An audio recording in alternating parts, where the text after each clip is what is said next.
So I suppose probably around the age of like 11, 12, 13 or something like that, like first hearing, my family have always been well into music, not the most musical of families, as you know, in terms of their own practice. Mum plays the violin a bit, but yeah, just used to love music, and so around about those early years, I started to really chime with music. That's like always was into films, but then 13ish, sort of like, hey, music's the thing.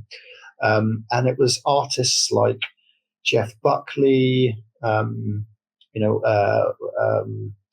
definitely Neil Young, and certainly like, even previous to that, like your Michael Jacksons, your, sort of incredible, iconic artists, but particularly Jeff Buckley. Actually, when I started to try and sing, I would try and imitate songs, singing along with grace.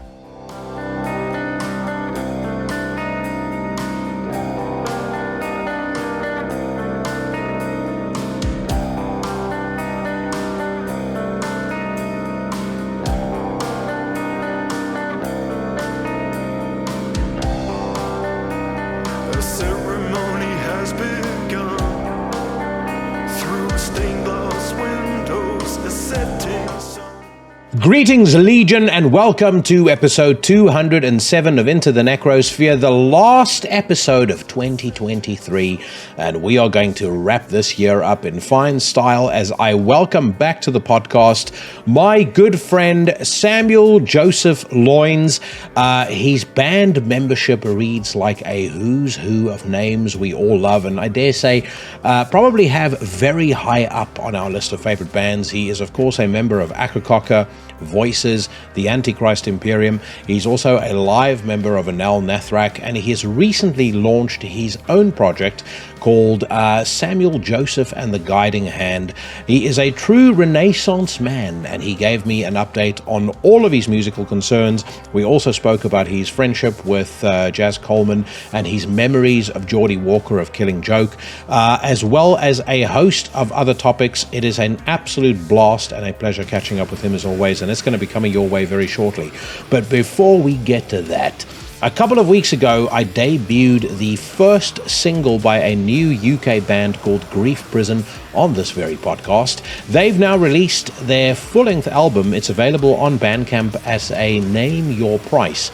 I think it is absolutely sensational, which is why I'm going to play the title track for you right now and hopefully encourage you to head over there and show the band some Legion love. This is Grief Prison with And So We Carry On.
You listened to And So We Carry On by Grief Prison. It's off the album of the same name, available right now as a Name Your Price release on Bandcamp. I know you guys on Cheapskate, so head over there, throw a few ducats their way to say thank you for a superb set of songs. And great to hear that record finally coming together, another in a host of excellent independent bands that I have showcased over the course of the last 12 months. And believe you me, we are not going to be putting an end to that anytime soon. I will continue to do so throughout 2024. So if you have submitted music to me, or you intend on submitting music to me, and you don't hear it straight away, bear in mind I've got a bit of a backlog, but I will get to it. And we have unearthed some real treasures over the course of the last year, including Sick, Drugoth, Obsidian Shrine, Salt, and a bunch of others. And we will continue to do so into the next year and beyond. If you're new to the podcast, make sure you elbow drop the subscribe button on your platform of choice. Follow me on the socials and head over to the Into the Necrosphere Teespring store to pick yourself out an Into the Necrosphere hoodie, t-shirt, or whatever else catches your fancy. I want to say thank you very much to all of the members of the Legion who posted on their Spotify Wrapped Instagram or Facebook or Twitter posts, or X posts, I should say, that Into the Necrosphere was their favorite or in their top 5 podcasts. I was genuinely humbled by the response this year. I had a bunch of you posting, and for some reason, it seemed to just keep coming and coming and coming as soon as the Spotify Wrapped summaries started dropping on everybody's phones. So for me, it is fuel to my fire, a fuel to my motivation to do bigger and better things in 2024, and I've got a lot of things in the pipeline that I think will be very exciting if it comes off. Some wish list guests, quite a few more face-to-face interviews. So, this podcast isn't going anywhere, and the Legion continues to grow, which brings a warmth to the cockles of my heart. Another thing that brings a warmth to the cockles of my heart is seeing the overlap between the folks that listen to my podcast and who support my fellow horsemen of the podcasting apocalypse. I speak, of course, of Brandon Legion, who brings you a new episode of Horrible 666 every Monday. Yours truly casts hexes and slays poses every Tuesday on Into the Necrosphere. I'm going to be going on a little vacation, as you know, and I'm going to be back on January the 16th. In the interim, I will be in South Africa, soaking up the sun, going on safari, and eating enough steak to completely obliterate the World Economic Forum's carbon emission reduction targets for at least the next 6 years. On a Wednesday, Sensei Mike Hill brings you another installment of Everything Went Black, the longest running of our cohort.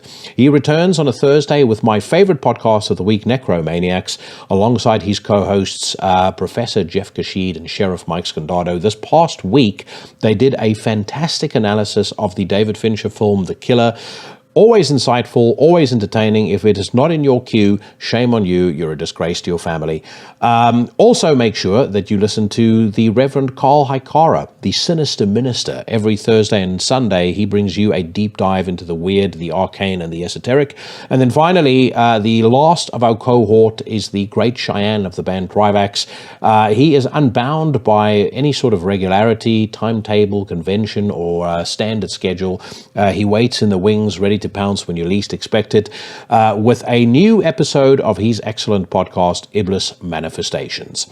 Finally, if you get to the end of the Sam Loins episode and you start to sob and cry thinking, oh God, it's over for the whole year, I can't stand it, don't worry, because you will have at least an hour's worth of bullshit coming your way, courtesy of my weekly news rant, which is where I jump on Metal Storm, I jump on Blabbermouth, We Are the Pit, whatever else I feel like. We listen to some music, we read through some of the latest metal news headlines, we round up some suckers for judgment, and we have us a grand old time. But right now, welcome back to the podcast, my good friend, Samuel Joseph Loins. He is a member of Akercocke, Voices, Anaal Nathrakh. He is a member also of Samuel Joseph and the Guiding Hand, as I said earlier on, and most importantly, the Antichrist Imperium. So I hope you guys enjoy this conversation as much as I did recording it. Let's get the show on the fucking road. I was thinking like this morning when I was thinking about this episode, I was like, how am I going to introduce Sam Loins? And you've been on the podcast many times before, but you have to go through like an honor roll of bands that you're now a member of. So Akercocke, Antichrist Imperium, Anaal Nathrakh, Voices. You've got Guide Thy Hand now as well. Like I keep thinking, and I mean this in the most complimentary way possible, but the phrase Renaissance man it always comes into my mind whenever I think about you. Oh, I'll take it. I'll take it. How have you been, man? Yeah, good. It's just the same old thing. I think each time we chat, it's like just been busy. That's the main thing, but mainly really good. I mean, I hate sort of cold weather and all the rest of it. So just to get the moaning out of the way, it's the cold weather's brutal, and I'm not looking forward to the winter. But outside of that, so much cool and amazing stuff going on. It definitely feels like it's going to be a cold ass winter, and I'll tell you something right now. You've not come to visit me in the countryside yet, but there's probably about a 8 or 9 degree centigrade gap between what happens in the fucking freezing grimness of West Berkshire versus London. I woke up this morning and it was nuts, mate. I mean, and when I say nuts, I mean that like. It felt like my nuts were being shrunk back up into my belly as soon as I walked out to the car to go to the gym. It's crazy. Excellent. What time was that? Probably 6 in the morning. About 6:30. Yeah. I've got a very set ritual. The alarm goes at 5:10. I go make myself a coffee, then I lie in bed. I read news, and then at about 6:15, it's off to the gym, and then I come back and it's time for work. But yeah, like I said, I live out in the middle of nowhere, so it's about a half an hour's drive to the gym. But that first lick of the cold in the mornings that is the true necro.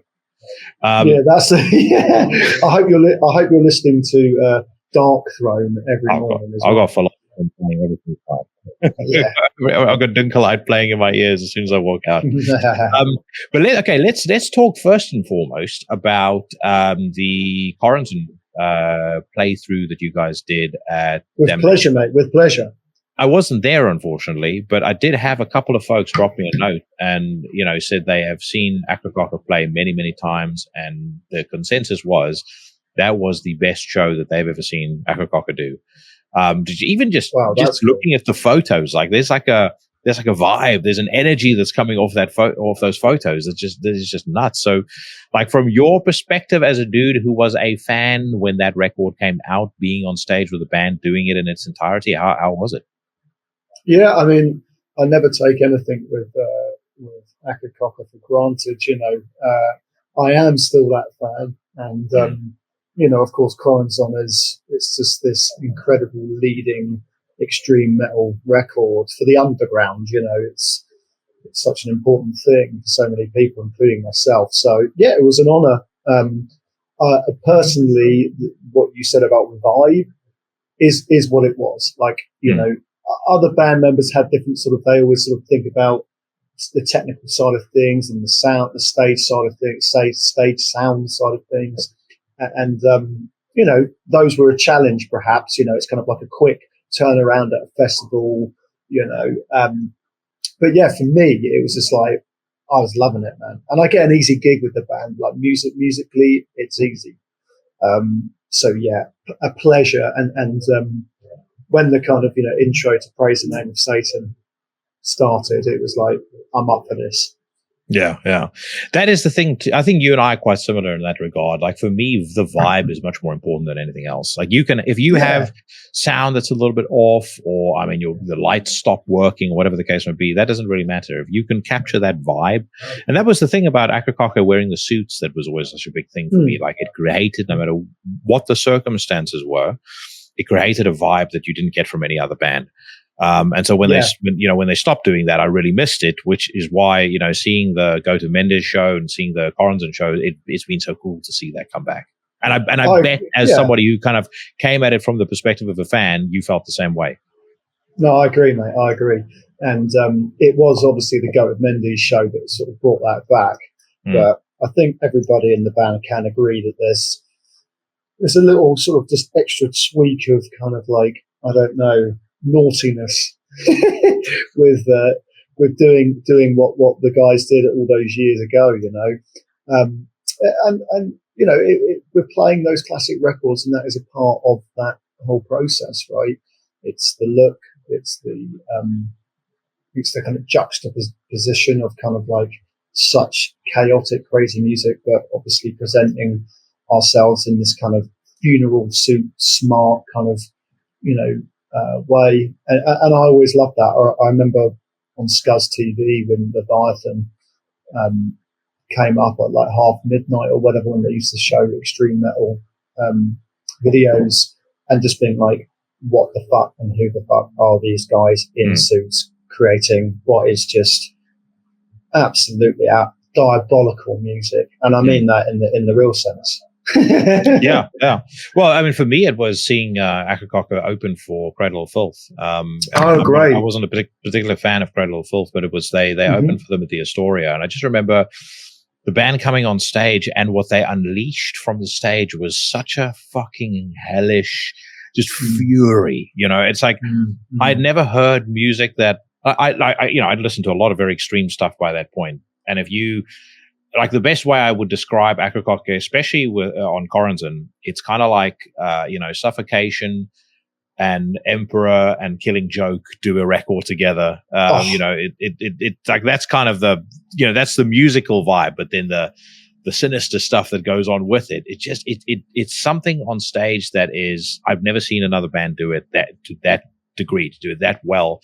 Yeah. I had that same experience really when seeing them in London all those years ago, and I distinctly remember the first gig, and like, of course, until you're exposed to it, you don't know the true impact, and to me it felt like I was doing something that I really shouldn't be there. I shouldn't. There's something quite extreme about this, and so in a way it was quite sort of anti-establishment and extreme, even within an extreme culture, and I just fell in love with it, and subsequently just went to see the band many times thereafter, and of course that's the beginning of the story, and here we are 15 years later, whatever it is, since I first met the chaps.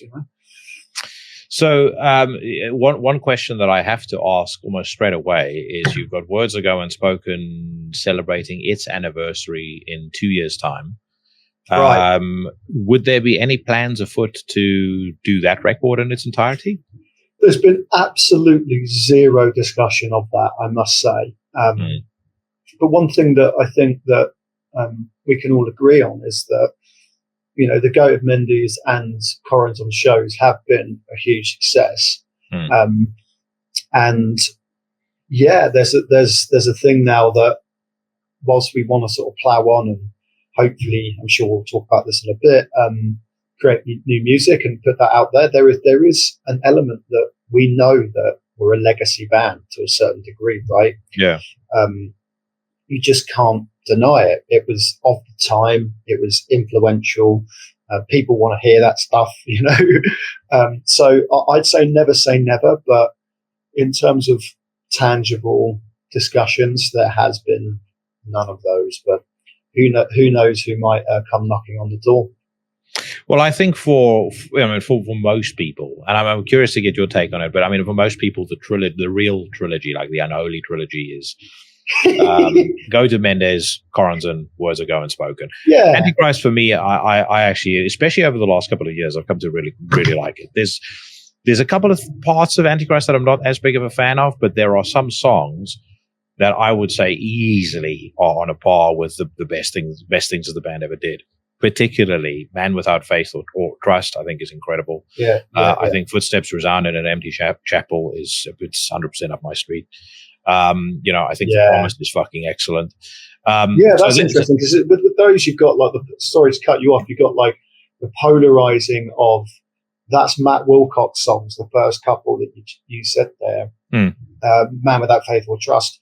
I loved that as well, and then The Promise, which is a Jason song, in terms of the initial incarnation of them anyway. So it's cool that you name checked both those songs, just in the sense that it means that within that era of the band, there was a good synergy, right? Creatively speaking, I think there was.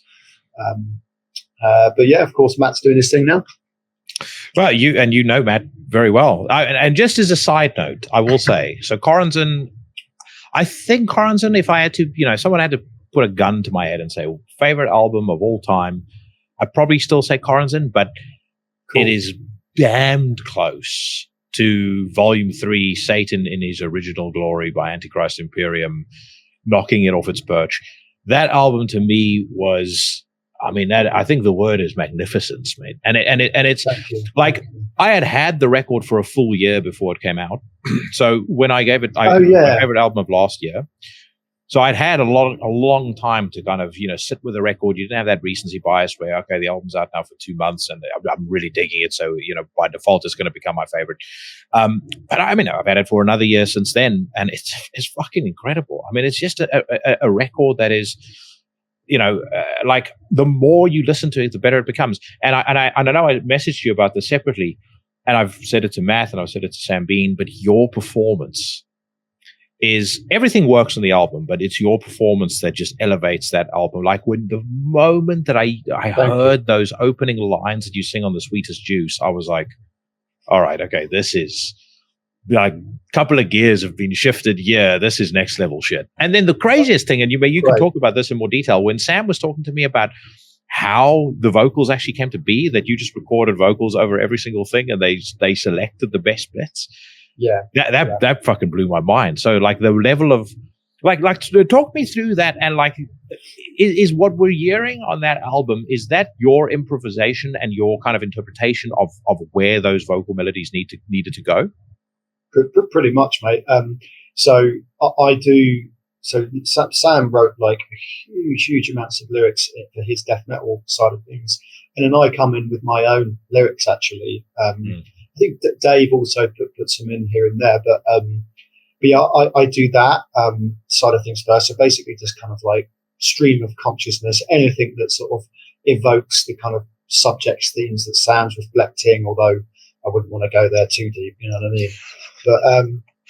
But yeah, so in that, and basically stream of consciousness style of writing, and just plucking out any sort of ridiculous, eyes wide shut, worshipping kind of darkness, and then basically finding those pockets of the amazing compositions by Matt Wilcock and co, and just slotting my improvised stuff, and basically I just throw everything on the wall. It's like a lot of information, a lot of recording, a lot of demoing, and then cherry picking the best bits. And in that instance with this record, or it's a couple of years ago now, obviously, the thing is that I was so busy in life at the time, it was like annoyingly so, and so I basically just said to the chaps, it's like, right, I'm literally going to like factor in time throughout the week, just like I know that I've got 4 hours here, I'm blitzing it. I know I've got 2 hours there, I'm blitzing it. And so just like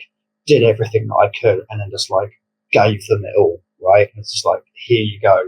And I thank you for saying all those kind words, because, honestly, I was like, are they going to like any of this? I know it sounds pretty cool, I think anyway, but are they really going to kind of use 1/3 of what I've come up with or whatever, which is cool. I'm not precious about it, but ultimately, like, most of it went in, and they were really excited about it straight away, as was Dave Gray, and he's very particular. So I was thrilled about that. And to be honest, with trimming a bit of the fat, stripping it back a bit, because I was doing like lots of layering, whereas they sort of stripped it back and did a bit more of a Jazz Coleman sort of lead vocal thing in terms of what they ended up using and how they, presented it in the mix.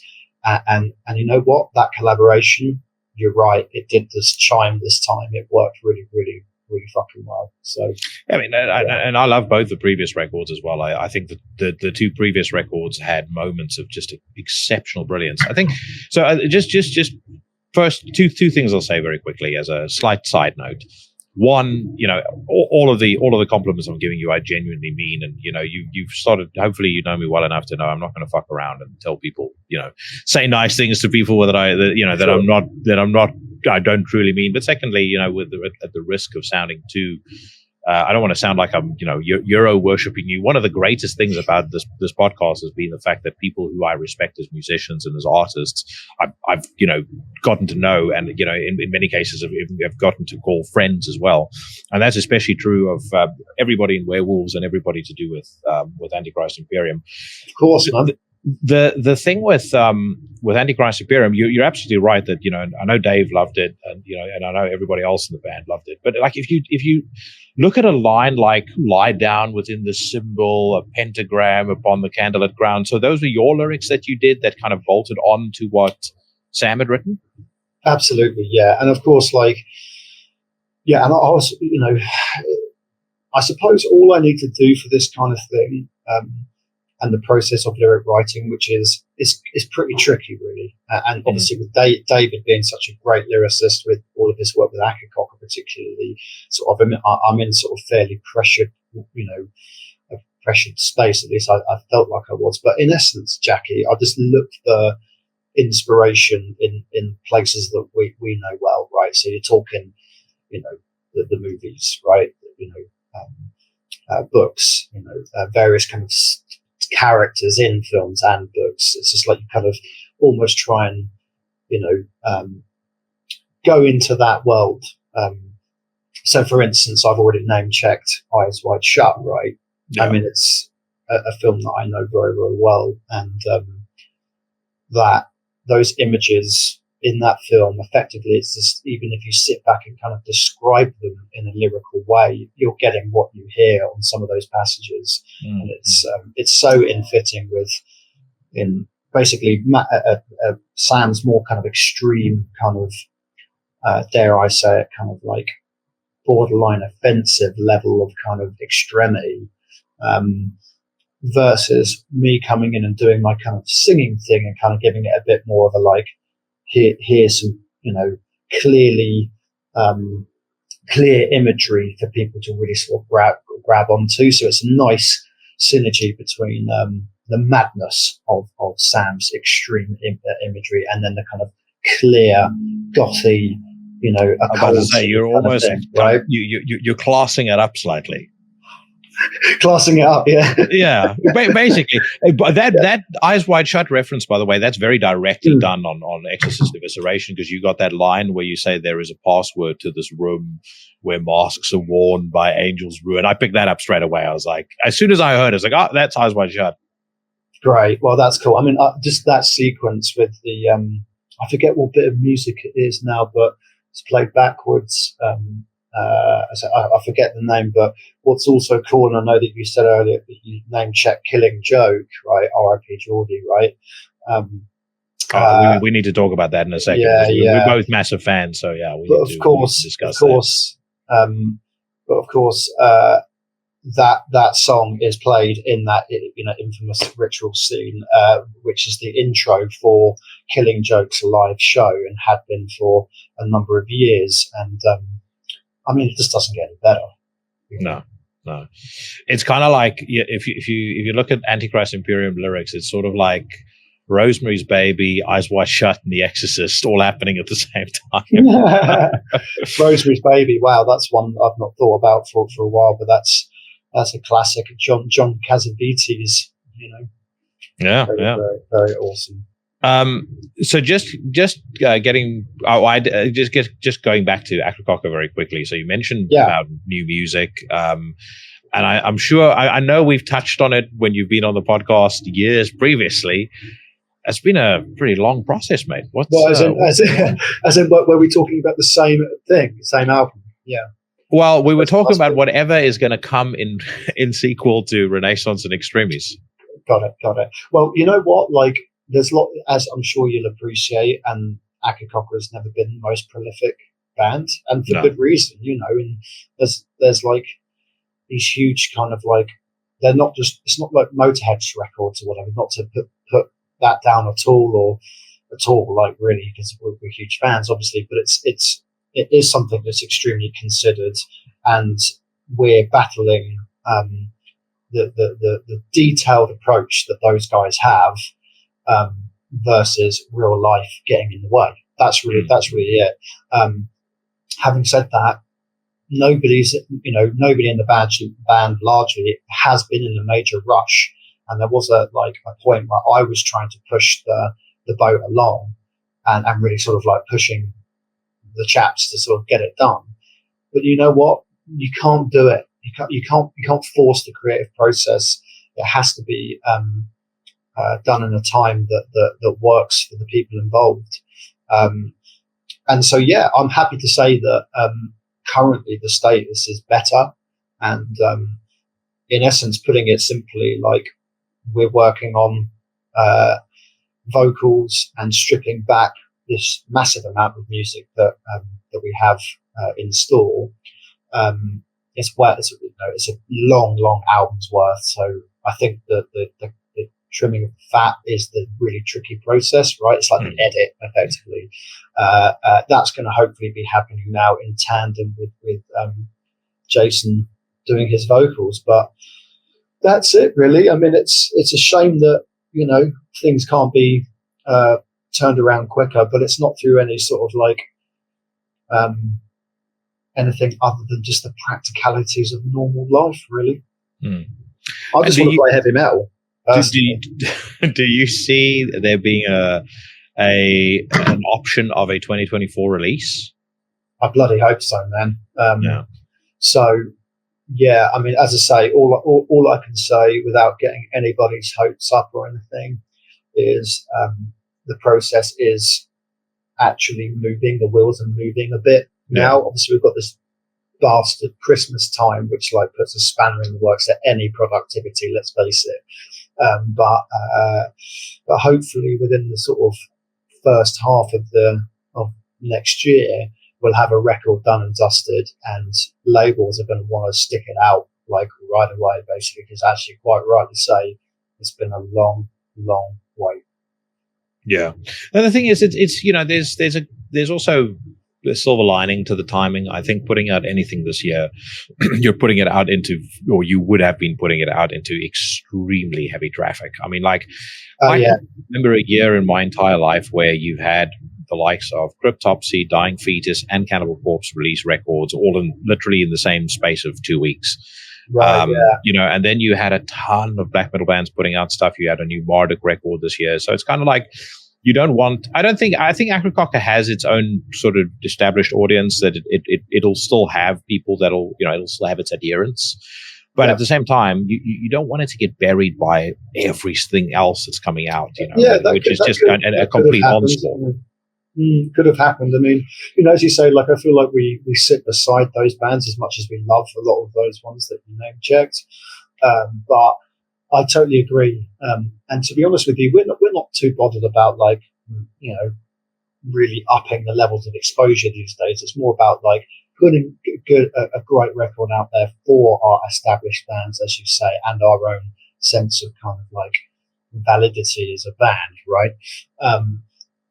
And let's do it for 2024 when things are a little bit more open in terms of the vista of heavy metal madness, So that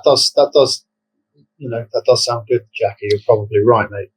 The direction of the new music, I've spoken to Dave about it. Jazz Odyssey. Hinted at Jazz Odyssey. I mean, I know the band's not going to do Corrins and part 2. But I mean, what I've always thought is, does it not at least kind of tease up some desire to do something a bit more extreme, playing Go to Mendes, playing Corrins, and because I would imagine it's a fucking great feeling to stand on stage and see the response to a song like Becoming the Adversary and go like, I wonder whether some of the new material couldn't benefit from some of that vibe. Yeah, I mean, there is definitely nasty moments within the new material. Don't get me wrong. But actually, I was going to say about the Damnation show, Corazon show. It's rare for Akercocke. I mean, should we say half the time, or maybe a bit less? To get like a really crazy pit, right? Because the music's quite complex and all the rest of it, unless we're playing like the super necro stuff, there's too much space there sometimes for that to really kick off a lot of the time. But I must say that literally within the first like bar of Praise the Name of Satan, there was just like this open pit for the Damnation crowd, which is effectively like our Zenith crowd, right? Mm-hmm. It's like that. We've played Damnation a lot of times. The fans go there as like a bit of a kind of touch point. So yeah, for me personally, I'll be straight up, man. I just want to play the Necro old school shit. You know what I'm saying? And you get plenty of that in Anaal Nathrakh. I mean, that's another fucking cool thing that's happened to you since we last spoke. You're now in another of the most premier of extreme bands to ever come out of the UK. How did that even happen? Because it's you and Dave. Yeah. So what's the crack? How did you get set up? Oh, it's just awesome, man. Basically, and I'm so chuffed. But in essence, me and Dr. Dave, we call him Dr. Dave, frontman of Anaal Nathrakh. We've played lots of shows together in the past with Voices and Akercocke, of course. And you know what? I suppose it's the initial sort of chiming of it was that me and him became quite good friends, really.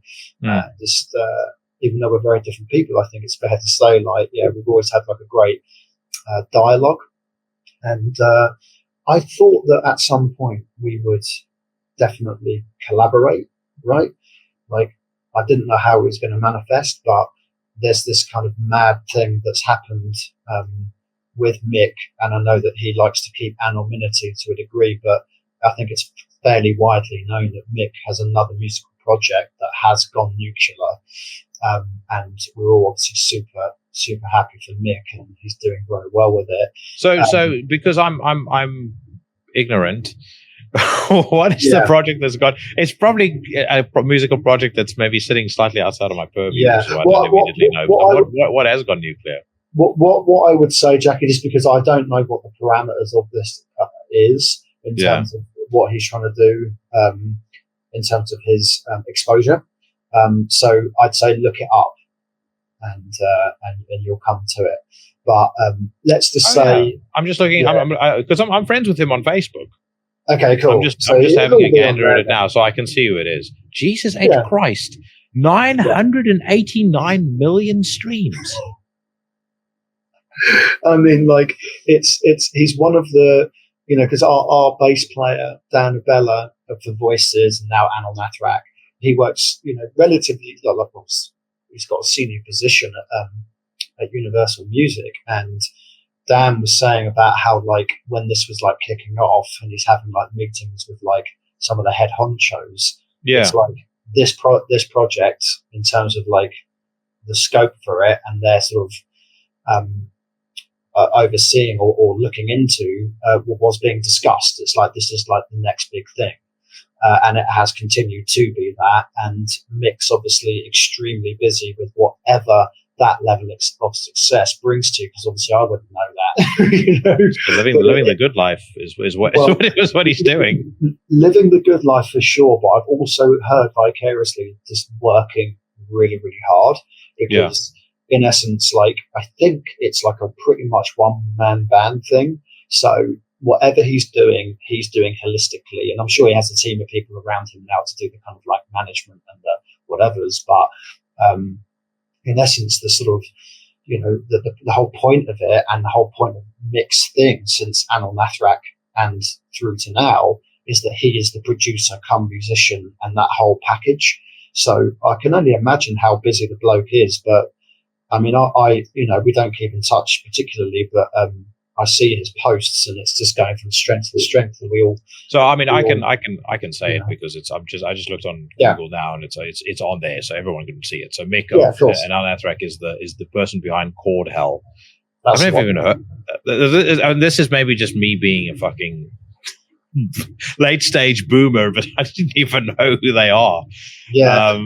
It's interesting. It's interesting music. So check it out. I don't know whether it'd be your cup of tea, but it went viral basically over the sort of COVID period, I think it was. But he has, in essence, sort of like taken a lot of different styles of kind of music. I don't want to sort of name check too many, but certainly like a bit of industrial metal, a little bit of kind of hip hop or whatever, and dance music kind of vibe, and it's all mashed together, and it's called funk music.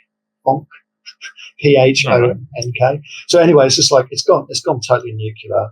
But in essence, like, you know, that has led to him being too busy for Anaal Nathrakh. I'm sure he still has the band in his heart and the rest of it. Who knows what's going to happen with it moving forward? But for this next year, and for what happened a year ago now, pretty much, it just meant that Dr. Dave wanted to bring the live versions of some of the new material from Endarkenment, which is their last record, to life. And obviously, like, he knew that myself and Dave Gray would be interested, and so effectively he reached out to me and was just like, would this be a possibility? And like I was like instantly like, yes, I can do this 100%. You know, it would be an honor. In terms of speaking with Dave Gray and then Dan Abella after that, you know, it's a bit more of a like, Dr. Dave brought it to me, and then I sort of like effectively brought it to them and packaged it in a way that this is worth doing, not only from the sort of the kudos of it, but Dr. Dave's such a kind of sound guy, and let's just sort of like commit to like a minimum amount to begin with and see how it goes. And within that, like, everybody was like, yeah, let's give it a shot. Let's see what happens. Let's do a London gig and see if we smash it. And you know what?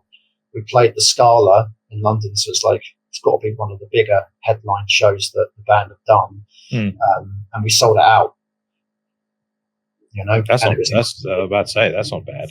I saw, I'm trying to think who I like the last big band I saw. There was Biohazard, and they sold it out as well. But I mean, when that venue is sold out, the energy in that place can be pretty fucking intense. That the London show, that first gig. So, you know, we're on it, as you know, Jackie. Right, we're between myself and Dave, you know, and Dan as well. Like, with voices and everything. Like, we don't get up there and kind of like rest on our laurels. Like, we deliver the goods, right?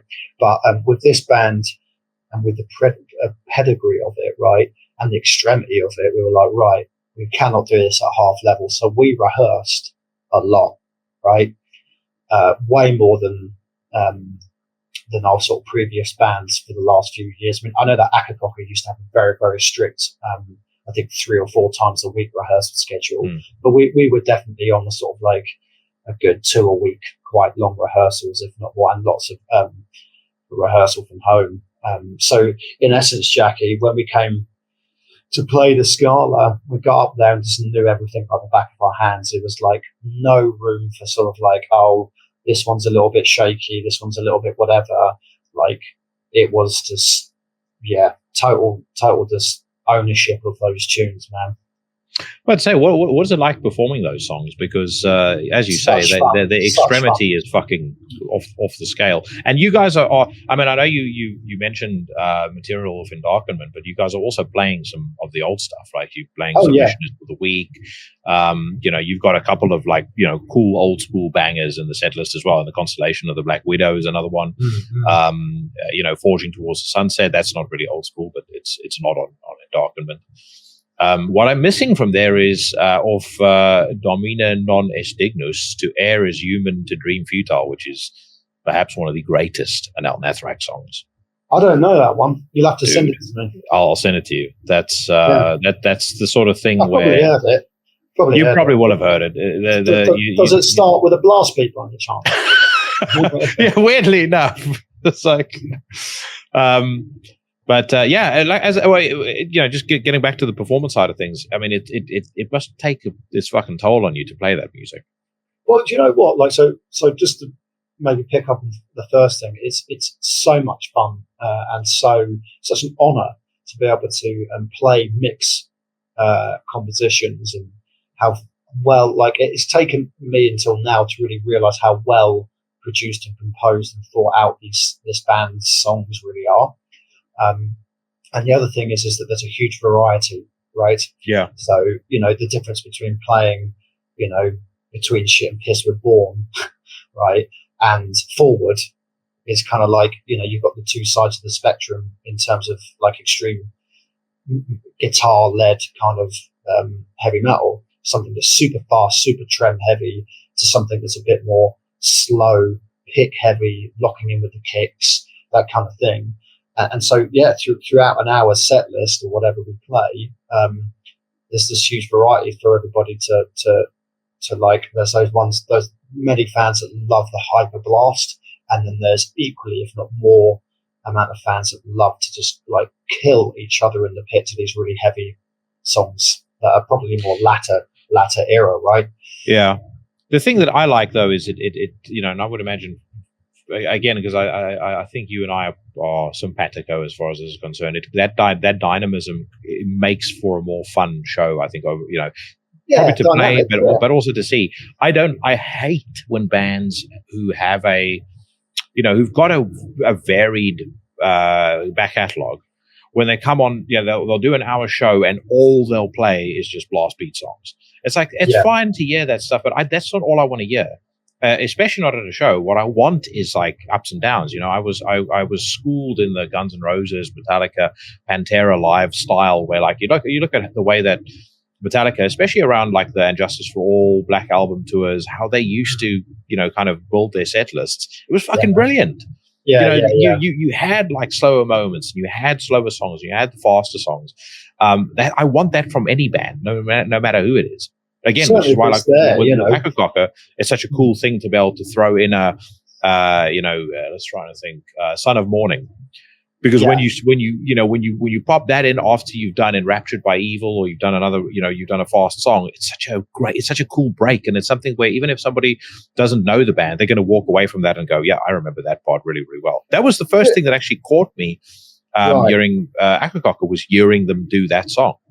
No, that's cool. I mean, it's just like that thing of, if you're in the pit, like destroying yourself and like, just like a sweaty maniac, and then something like the intro of Son of the Morning comes on, you're just going to be in that kind of, well, I've been in this case as a fan before with Akercocke. It's like you're going to hit like some euphoric moment. It's like it's a breather, but sonically it's kind of hitting you.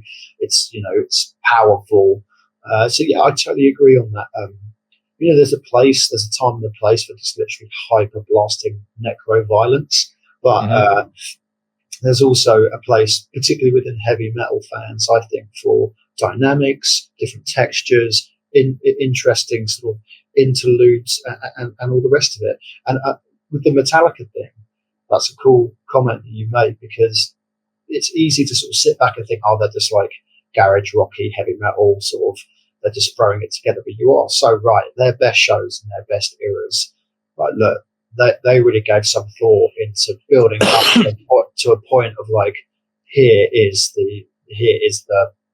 was Black Album, here is the end of Sandman moment, and so yeah, that's something that I know Dr. Dave really considers as well with choosing the set list with Anaal Nathrakh. Well, Metallica also had much like Slayer, they had that signature song that they would close off with. They don't do it anymore, but Seek and Destroy was the song they would always close off with. The Akercocke Seek and Destroy must be Becoming the Adversary. That's the perfect song for Akercocke to close off every single show with, because you have that moment where Jason can do that last bit of singing, and then you got like the the chugging groovy bit. That is just it's textbook. Like I said, that is the absolute signature. That was my favorite song of all time, probably as well. But it's the signature Akercocke song, in my view. Wow, that's awesome. That's funny, because that's definitely within the band. Like, I know that the chaps have said that they consider that to be one of the best, if not the best, Akercocke songs. I think one of the things is that it is so varied, and all those variations just hit the point so perfectly.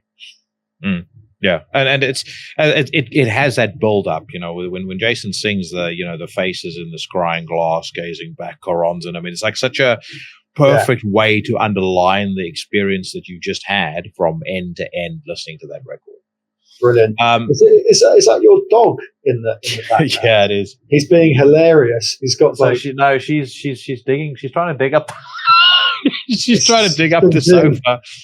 She's getting cold, clearly. So she's been doing that for the last 5 minutes, and I was like, "Is that a person?" But no, look at that. That's what I did say to my fiance the other day. Can you imagine a life where literally the most stress you experience is being given a bath once every 2 weeks? The rest of it is like she gets to sleep in bed with us in the mornings, not at night, but in the mornings at 5:15 when the 5:10 when the alarm goes. She has to be picked up and placed into bed. Oh, so, bless her. She's 12 years old now, so. Oh, really? Getting to a point where I literally dread every single birthday because sure. I might seem ferocious on the surface, but when it comes to the animals, I'm not. I'm anything but. Well, seems happy and healthy at the moment, my friend. So all good. Yeah, no, she's fine at the moment. So I have to ask you about voices as well. You guys fucking ripped it with Breaking the Trauma Bond. I love the album. Yeah, absolutely. I'm about to say, and yet I've not seen another Voices record. Yeah, I mean, it's that's a fair comment. Like, I mean, I think that, to be honest with you, it was a tough sort of year or thereabouts, like around the production of the record. Obviously, it was during COVID, so like I don't want to do this whole thing of like harping on about that because you've heard the story a million times. Yeah. And ultimately, like, as in not the Voices story, but like every band's fucking story over that time. Excuse me. But in essence, there was that compounded by the release being sort of stagnated because of the holdback and final stuff, although Church Road did their best and did ultimately do a very good job. And then various people sort of like, without being too specifics, like life changed for like a couple of members of the band effectively.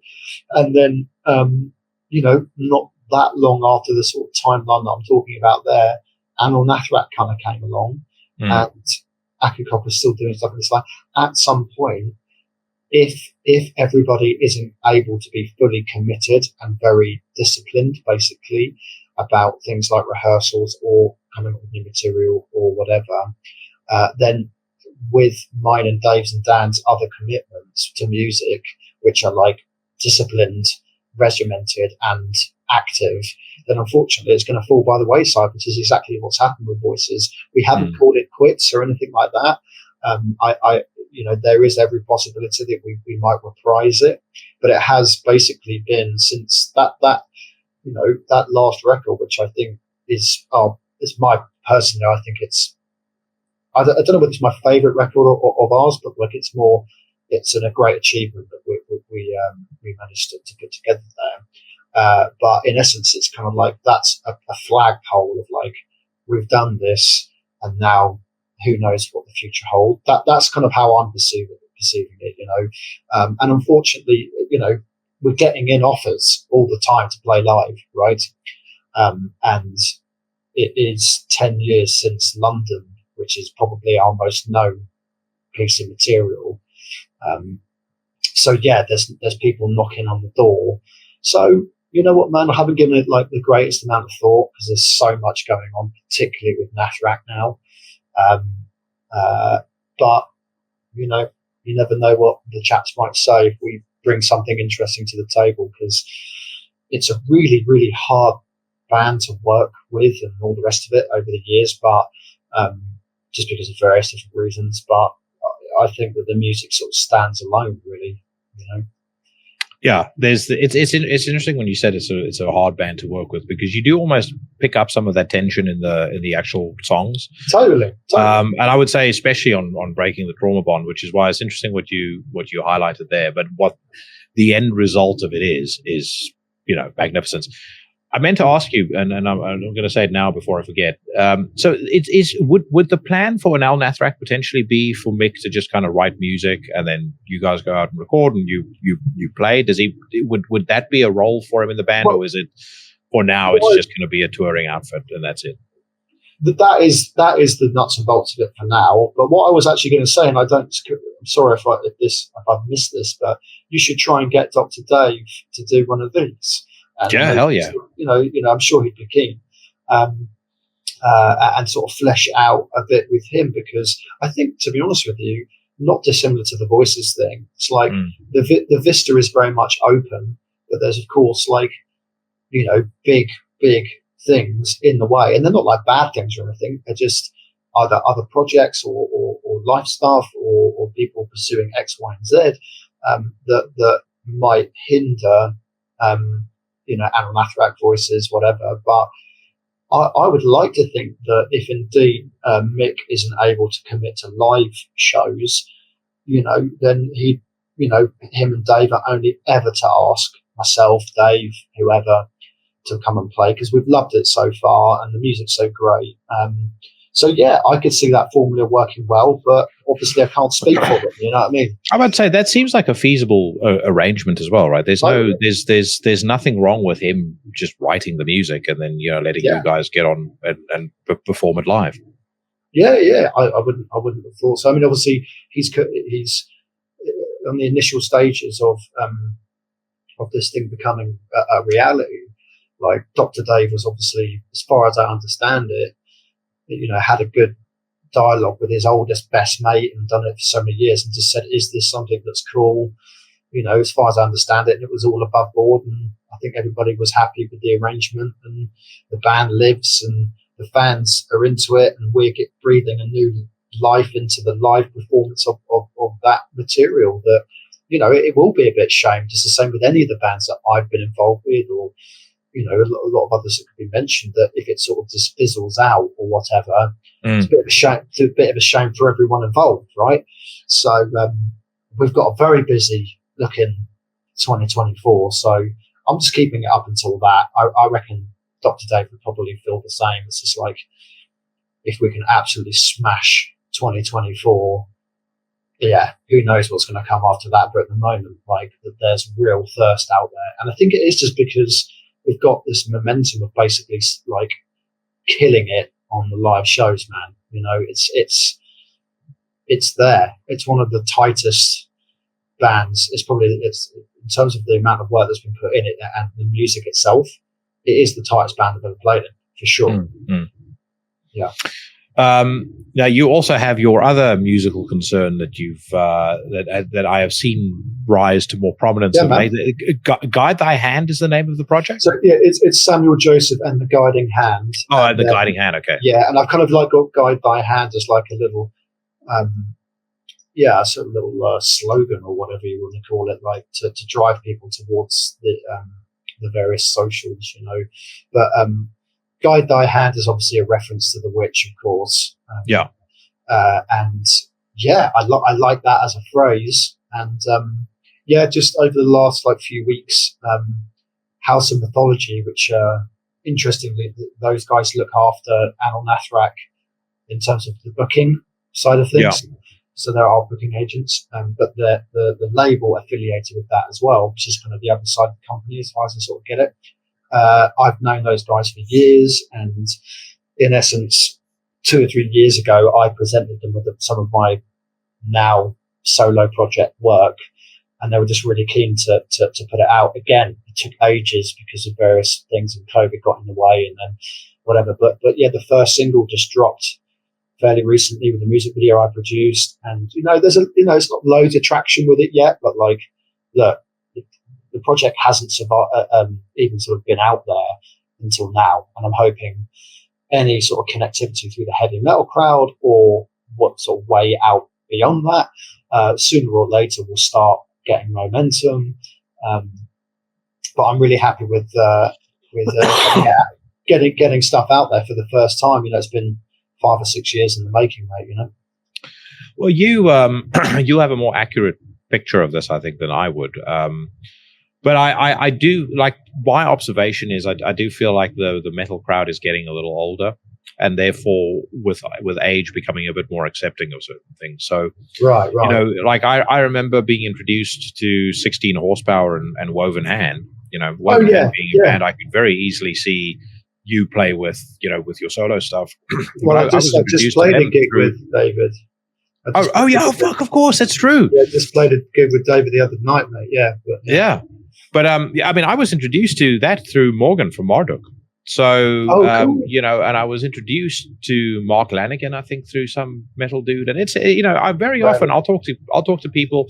I get the most necro cult dyed in the wool guys on, and you start talking to them about the music they listen to, and they're like, "Yeah, Songs for the Deaf by Queens of the Stone Age, fucking brilliant," And they're down with a lot of stuff that if this were 20 years ago, or even worse, 30 years ago, you get your ass kicked for even admitting that you like that kind of music. Yeah. You know me, mate. I just listen to Roxy music. I don't listen to anything else. Well, okay, here's my demand. So, number one, I want to hear that fucking Crazy cover. Realized finally as a recording. And then the next cover, the next cover you're going to record is In Every Dream Home a Heartache. As we're on the topic of Roxy music. Because both of those songs are genius, and mate, if anyone's going to do them justice, it's going to be you. So that tune is it's about a blow up doll, isn't it? I know, which is what makes it so insane. It's like the lyrics sound so poignant, and then you start to kind of unpick it, and you go like, second, third time you listen to it, you're like, he's basically singing about a blow-up doll. It's like one of the most sarcastic things ever, but he's doing it in a way where it sounds so dark and so profound. Yeah, and of those really sort of early records, like for me, that's kind of a bit of it stands alone. That song a bit, I like all of all of Roxy's stuff, and some of the really spacey, heavy bits, and it's like really interesting and awesome and innovative and all the rest of it. But my heart sort of lies with Avalon and that kind of area, So. Oh, really? But, yeah. I love Avalon. Sure. I think that's fantastic. Did you see him do perform in Every Dream Home a Heartache at the Rock and Roll Hall of Fame? No, I didn't. So I'll send it to you. It's about this was 2019, which would have made him about 75 years old. And for people that don't know who we're talking about, Brian Ferry from Roxy Music, 75 years old, and my God, is he good? Oh man, please send it through. Yeah, unreal, just absolutely unreal. Yeah, I watched because Roxy Music. Oh, sorry, Brian Ferry playing as Brian Ferry, headline Glastonbury. It's got to be like, I suppose, like 8 or 9 years ago, some shit like that. And I remember I wasn't at Glastonbury, but they obviously televised the whole thing. BBC have pretty much everybody playing, don't they? And I remember sort of thinking, is he going to get away with this? Like, is it going to be sort of on point, whatever? And he's just still so cool. He doesn't overdo the vocals. He's never been this kind of outlandishly kind of strong vocalist or anything like that. But it's more the actual subtleties and the kind of vulnerability in the voice, and he totally sounded just like he always has, and actually has in sort of getting older, sort of molded into something even more different, but remaining that cool English gentleman, hyper kind of English sound, I love him totally. I love him. I'm always curious about your evolution as a vocalist, because you mentioned vulnerability. I've heard your voice since I was first exposed to you become so much more confident, I think, is the first thing, but I think you're actually able to convey a lot of those emotional subtleties, like that vulnerability, so much more effectively now than you first were able to. Did you ever have any singing lessons or any formal training or anything like that? How did the singing start for you? Because it's one thing to get on a stage and scream or growl, but I again, maybe this is age, I have a special admiration for somebody like you, or I think Josh Homme is one of the greatest clean singers on the face of the earth. He has a voice where literally there is 0.0000001% of the fucking planet that comes close to scratching the guy's level of talent. But you're in that rare air as well, as far as clean vocalists are concerned. So where did it start, and how has it kind of matured from your perspective as the dude delivering the singing? No, respect. That's a really, really cool question, man. And it's if I was being honest with you, it's it started from a very, very young age. So I suppose probably around the age of 11, 12, 13 or something like that.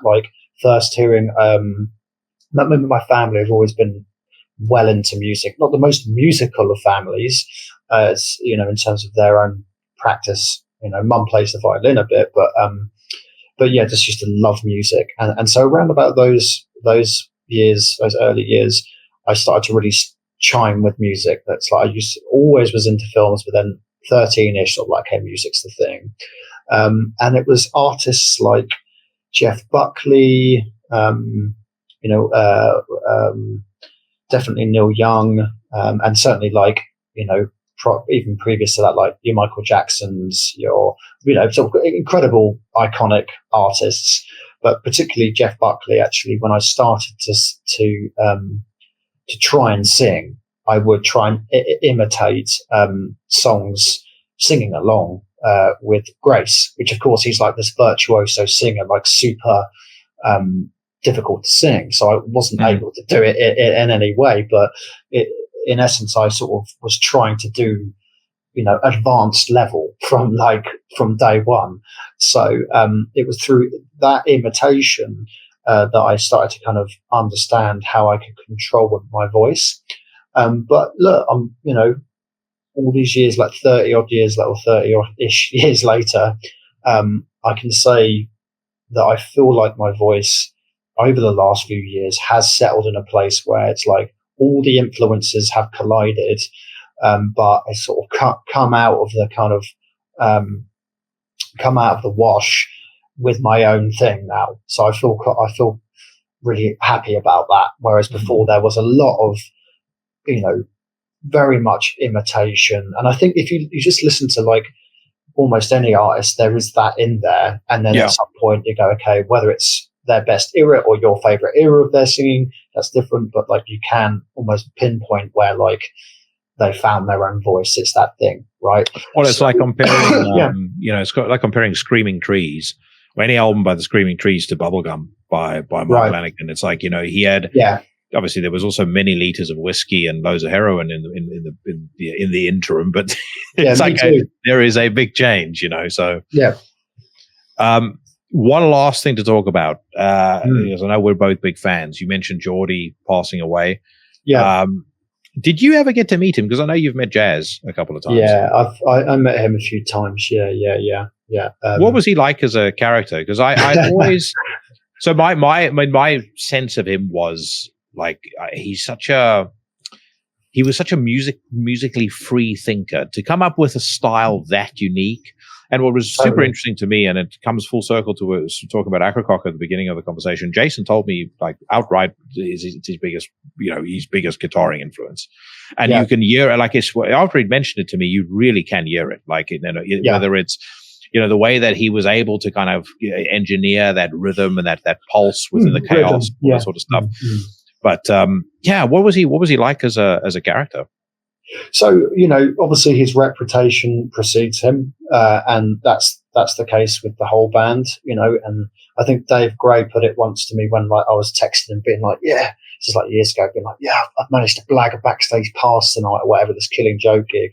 And Dave said something along the lines of like, be careful, bro, they roll deep, So his reputation preceded him, and I've over the years had a bit more of a dialogue with Jazz, like on these various shows that I've been lucky enough to kind of cross paths with him. But I met him a handful of times, and you know what? Like he was a little intimidating, to be honest. Very. He seemed sort of quite introverted, but obviously loved the people that he had around him and his bandmates. And I think just quite a deep thinking, amazing individual that didn't suffer any falls gladly. Now, look, I'm just a huge fan, and I had had a few conversations with him, and he was nothing but polite and lovely, but was carrying an air of kind of like, fucking hell, I just want to get out of it. Do you know what I mean? Sort of thing. I remember like. He's just like the coolest. He was the coolest, and you know what? Like, it was so obvious that what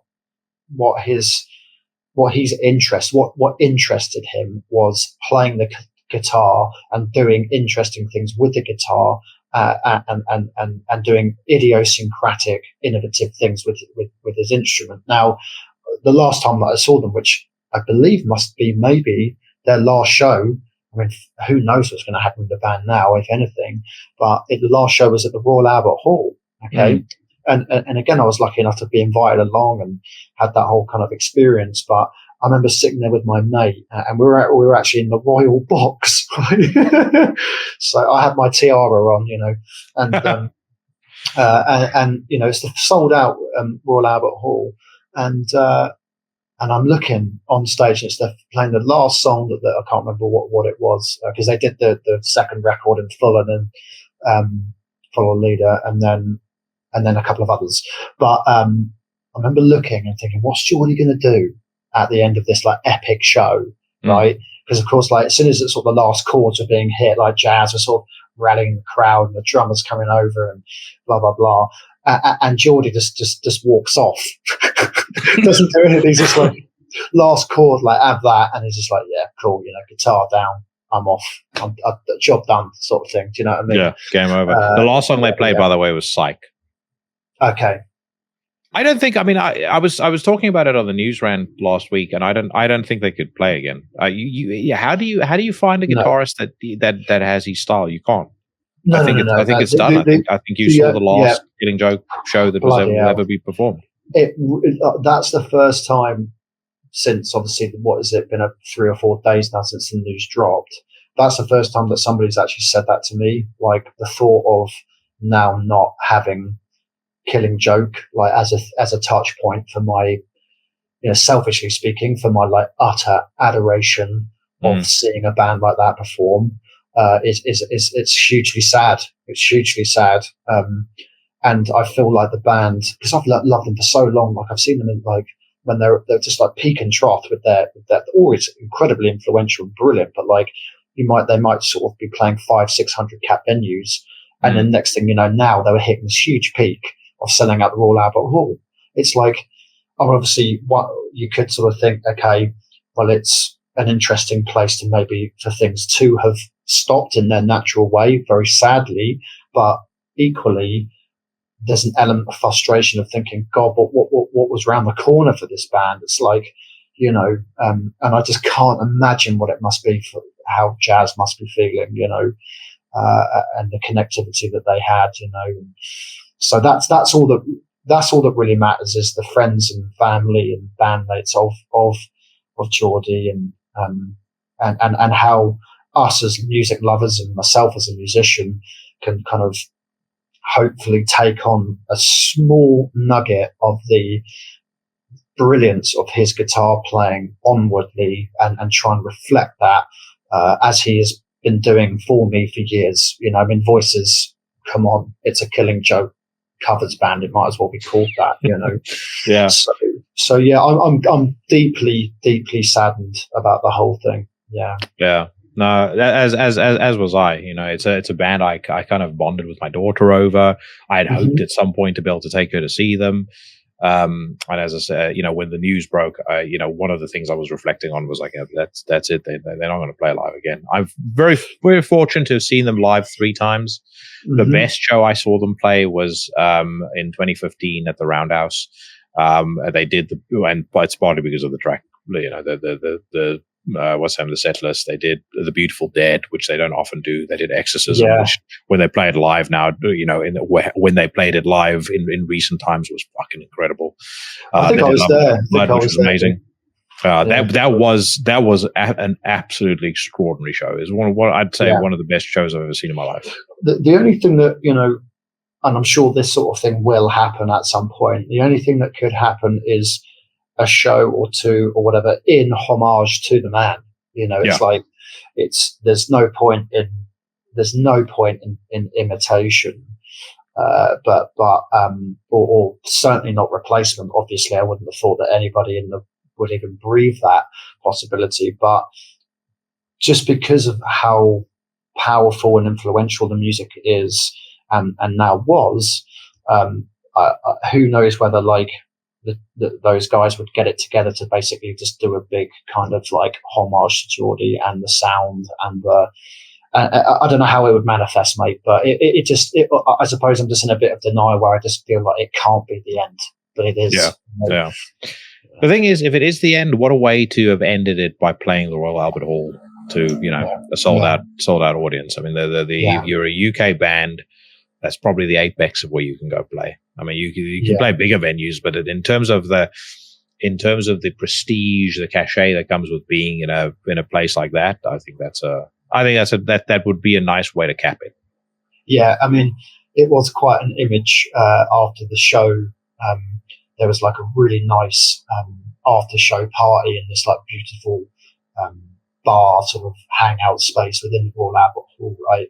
And I'm just there with some friends chatting, and Jazz just sort of walks in, of course, like, we just fairly instantly kind of get swamped by people who wanted to say hey and whatnot. But he just had this like massive cup of tea and was just kind of like, really chilled. So he's obviously just had his like, medication, for want of a better phrase, who knows, right?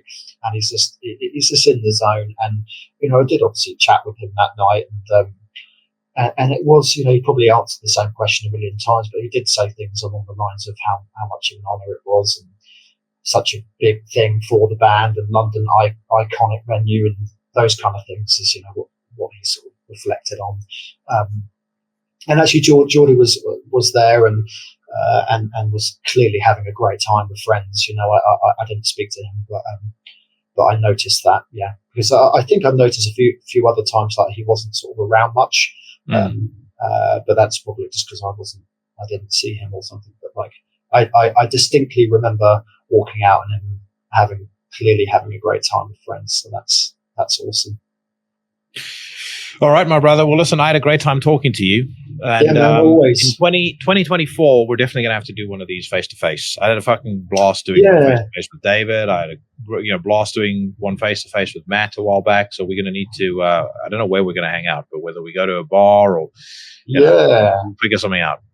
No, we will. And if indeed you do think that the Dr. Dave thing is a good idea, I can certainly vouch for you, and perhaps you can have a good chat with him ahead of all this interesting activity that we've got with Anaal Nathrakh in 2024, mate. Oh yeah. No, I would love to do that.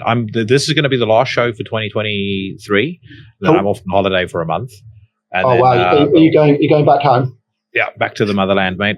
Can't wait. Out of the fucking deep freeze that I'm living in right now. And then I'll be back in January. So yeah, that would be absolutely awesome. I'll drop you a note about it on Facebook. Brilliant. All right. Well, safe travels, mate. It's a pleasure to be on Into the Necrosphere for one more time, bro. Many more times, mate. And again, remember what I said. What's so crazy? In every dream over heartache. Yeah, that's it, man. You know what? I feel like I'm going to have to start paying you as my therapist as well. So anytime. We can talk about rates off air, Yeah. Cool, no, mate. I'm happy to do it for free. All right. Take care of yourself, brother. So, take care. Bye-bye.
You just heard To Veris Mundi Lucifer. It's off the third Antichrist Imperium album, Volume 3, Satan in His Original Glory, the number one album on Into the Necrosphere for 2022. And honestly, if it were released in 2023, it probably would be my favorite album of 2023 as well. It is fucking brilliant.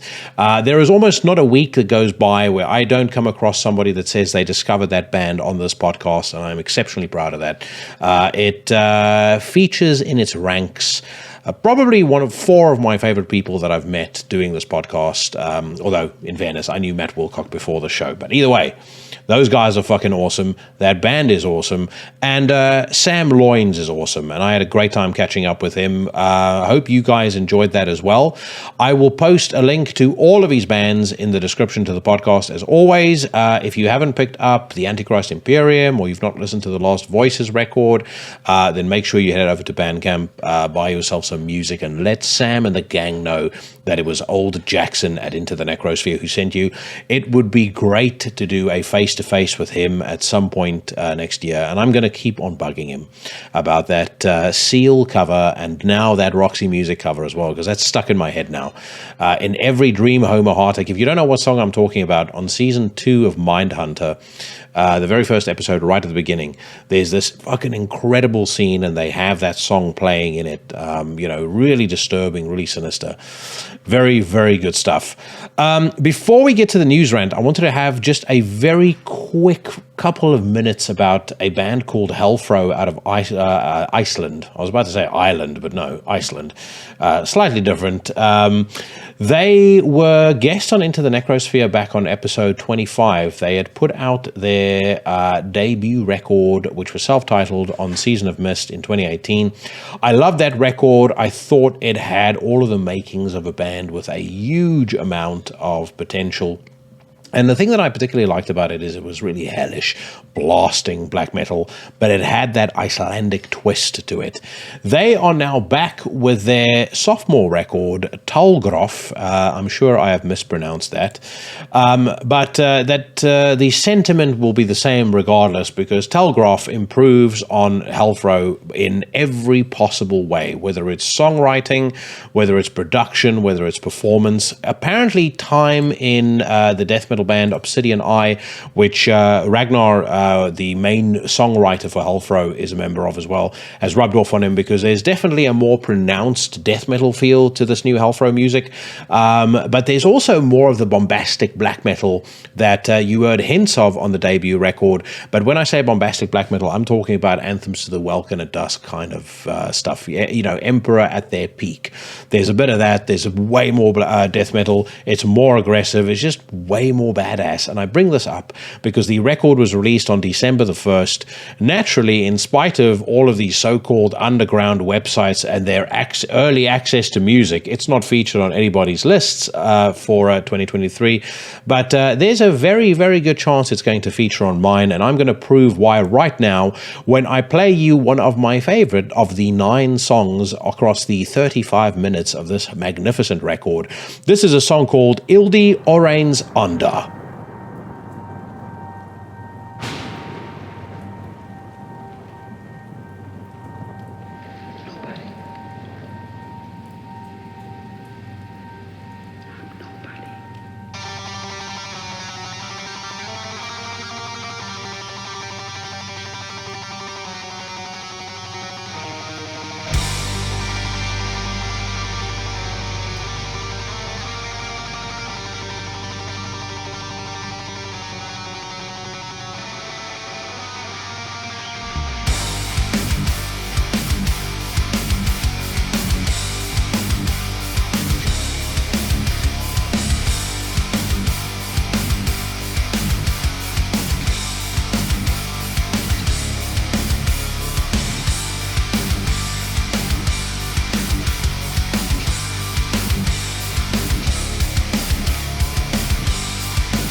You just listened to the new Helfro track. The song is called Ildi Orens Onda. The album is called Tálgröf. It's available right now on Season of Mist Underground Activists, which means that there is a legion of blue-haired pukes on X already demanding its cancellation, but that doesn't matter, because if you're a true member of the Legion, you'll head over to Bandcamp, and if you like what you just heard, you will show them your love and support.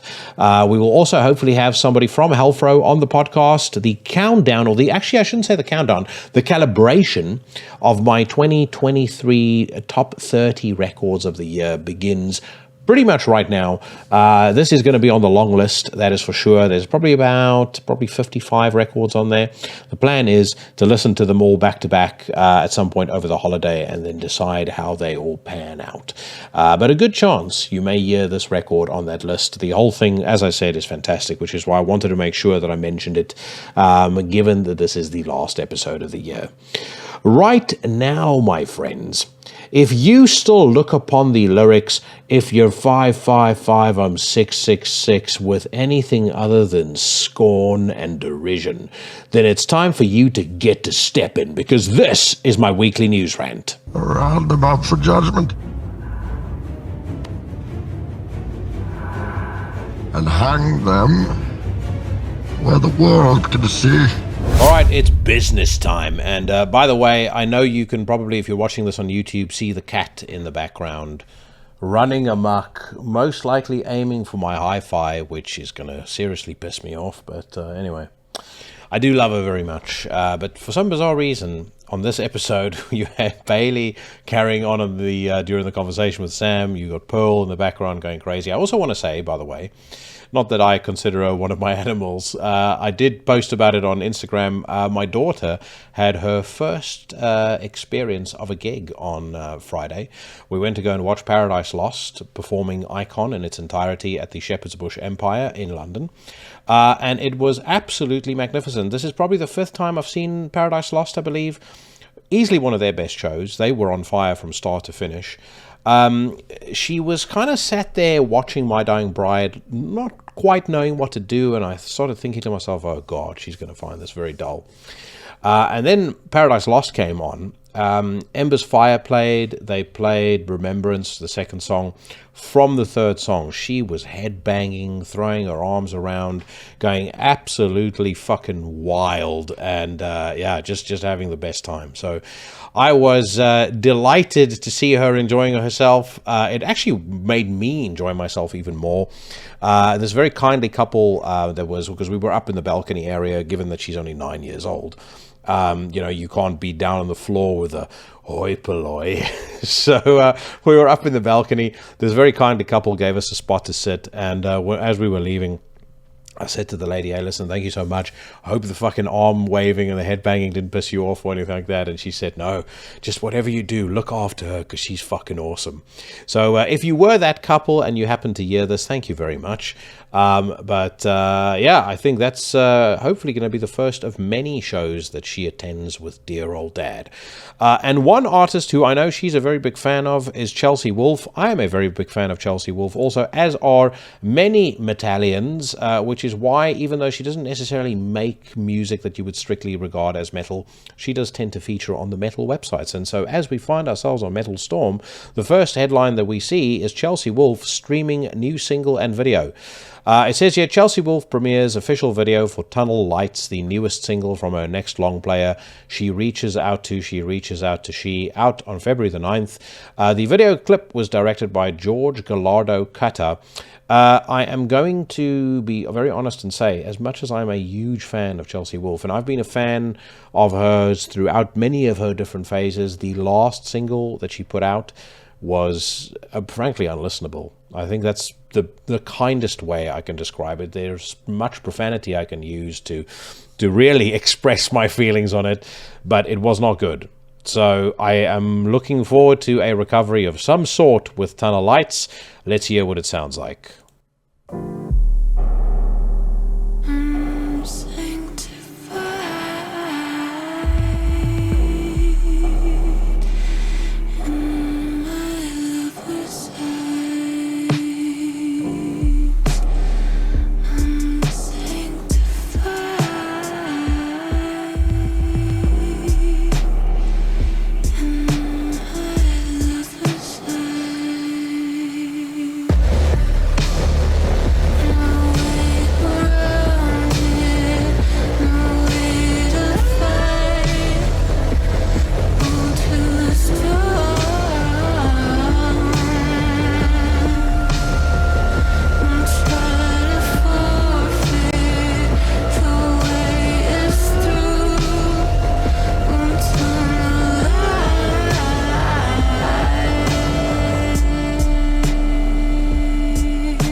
Chelsea Wolfe, All Is Forgiven.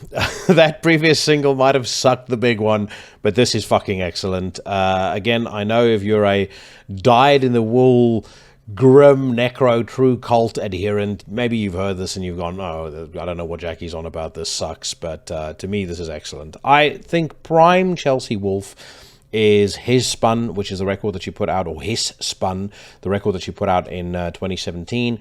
I really liked Birth of Violence, which came out in 2019. I'd say that's probably my second favorite Chelsea Wolfe record, but this is right up my street, especially when it comes to her. She's got such a beautiful, haunting voice.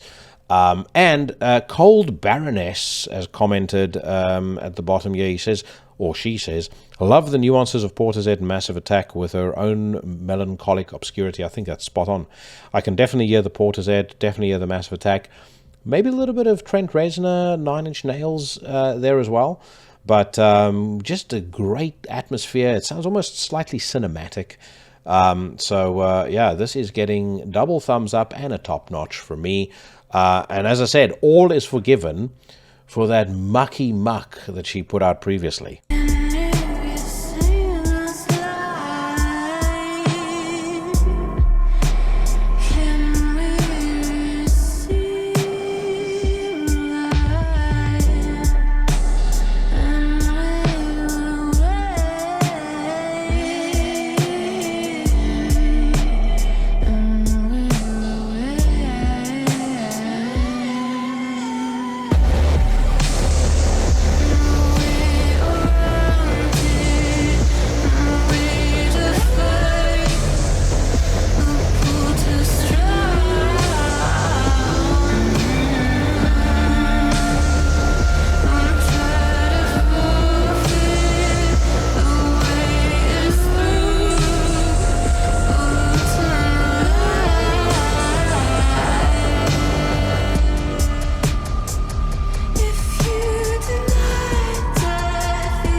Okay, I'm going to stop myself now because I'll end up listening to the whole entire song, but that is absolutely sensational. And she is easily one of my favorite, if not my favorite, female singer. I think her voice, she's like in terms of pure talent, she's right up there with Josh Homme, PJ Harvey, Mike Patton. I think her voice is astounding. I mean, her ability to convey dynamics, to convey emotion, to convey vulnerability, it's second to none.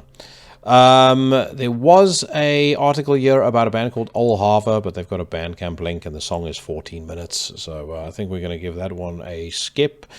Satanic North have signed a worldwide record deal with Reaper Entertainment. Satanic North, a Finland-based black metal formation, have inked a worldwide deal with German label Reaper Entertainment, featuring members of Insipherum. The band is getting ready to unleash their debut full-length offering in 2024. No song, though. And Insipherum were they a particularly extreme band? I don't think so. I always remember them as being, kind of melodic death metal, or let's say nicer sounding black metal. It's not kind of the hellish racket of bands like Marduk and Funeral Mist and the stuff that the Legion, I would assume, mostly likes, because I mostly like it. All right, let's see what else. I do think we're starting to get to that point of the year where, as much as there's still some gems that creep through at the back end of the year, and we've just listened to Helfro, you are scraping the bottom of the barrel when it comes to news. There are some slow news days ahead of us, which is probably just as well that I go on vacation, because I don't know how long the news rant would have been if we did this for another week or two. So next up, we've got Praise the Plague. They are streaming a new track online. It says here, Praise the Plague present a lyric video for Devourer, a brand new preview track from their upcoming record, Suffocating in the Current of Time. The latter sees its official release on February the 16th, 2024. Let's listen.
This is sounding very promising, and I have to say, Life Force Records have been very hit or miss for me when it comes to the stuff that they've been putting out, but this I am not hating at all.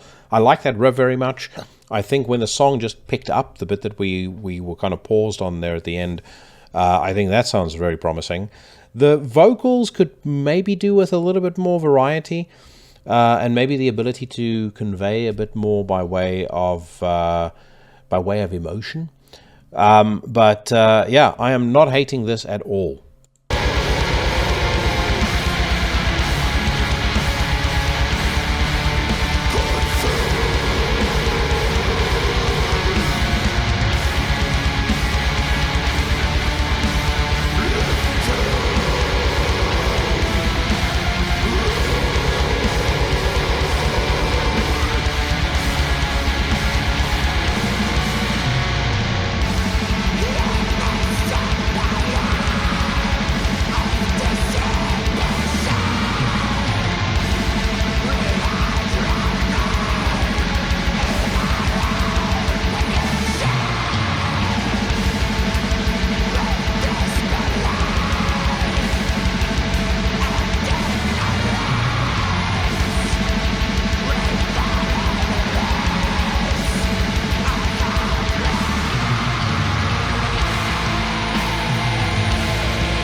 So third album for these guys, their debut is called Antagonist. They put that out in 2018.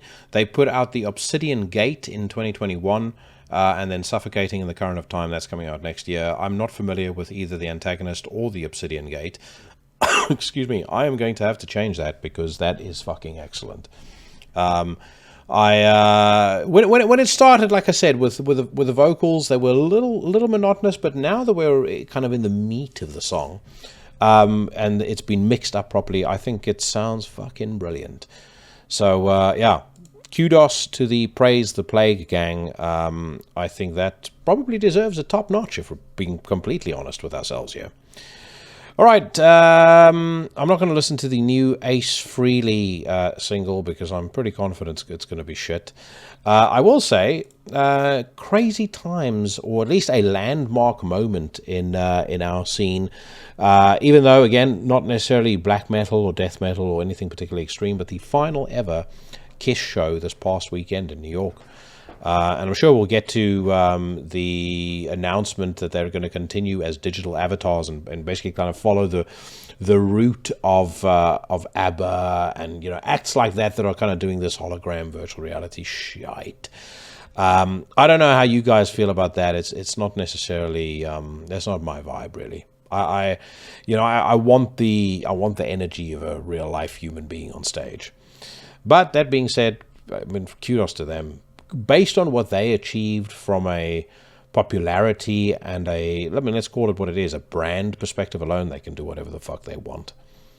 Okay, next, we've got another single by Revulsed. We listened to them a couple of weeks ago. Revulsed's newly streaming track, Perditional Enslavement, serves as the last preview of their oncoming studio record, Cerebral Contamination, set to be released on December the 15th. I was mildly impressed with the last single. Nothing that particularly blew me away. It is tough, like I've said, releasing stuff in 2023 because you are entering heavy traffic, especially if you're in a death metal band. But let's hear what it sounds like.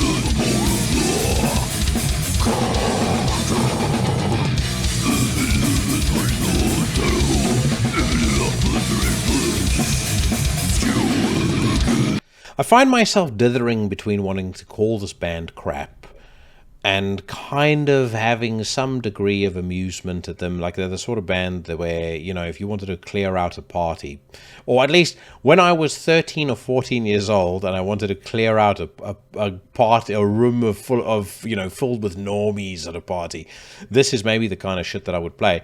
But then I think to myself, in those heady days, when I really wanted to clean out a room, and this was probably more like when I was 15 or 16 years old, this is the song that I would play. I think it's called Trading Pieces by Deeds of Flesh. I just need you guys to hear the opening to this song, because it is really one of the sickest things I've ever heard in my entire life. So give this a quick listen.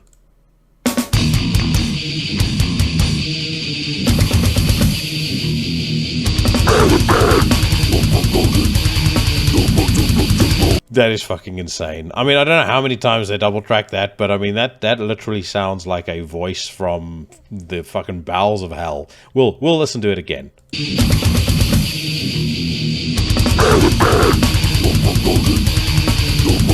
Yeah, so anyway, if I wanted to hear that kind of music, I'd listen to the old time masters.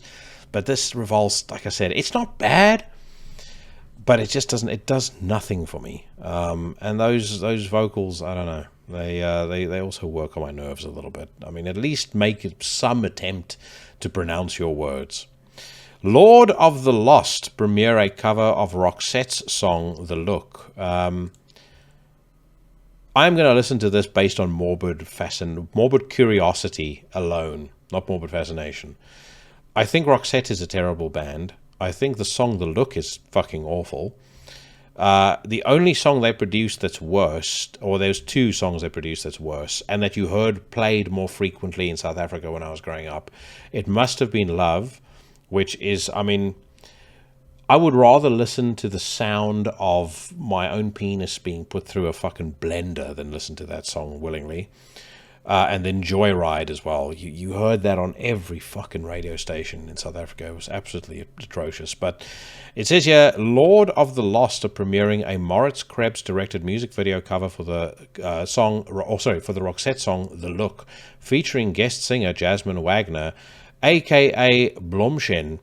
The music piece is part of the group's upcoming double covers album Weapons of Mass Seduction, out on December 29. That sounds like the name of a porn movie, but we'll see. It looks from the thumbnail of this music video like we may be seeing some flesh on this music video too. So, excuse me.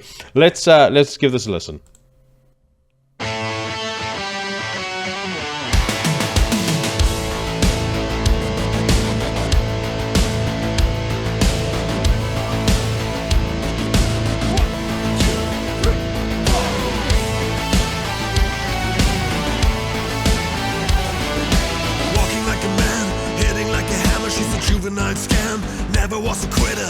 Like a raindrop, she's got the look.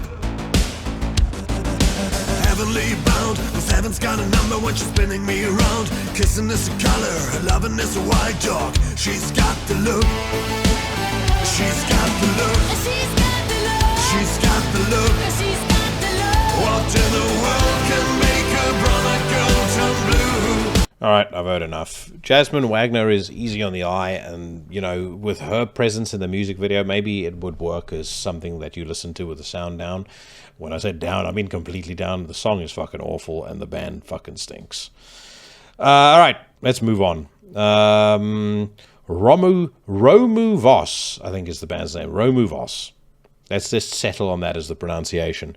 World 3, the first advanced single from Romu Vos's forthcoming long player Spirits, has surfaced online. The new outing drops on February the 9th, 2024 on Hammerheart Records.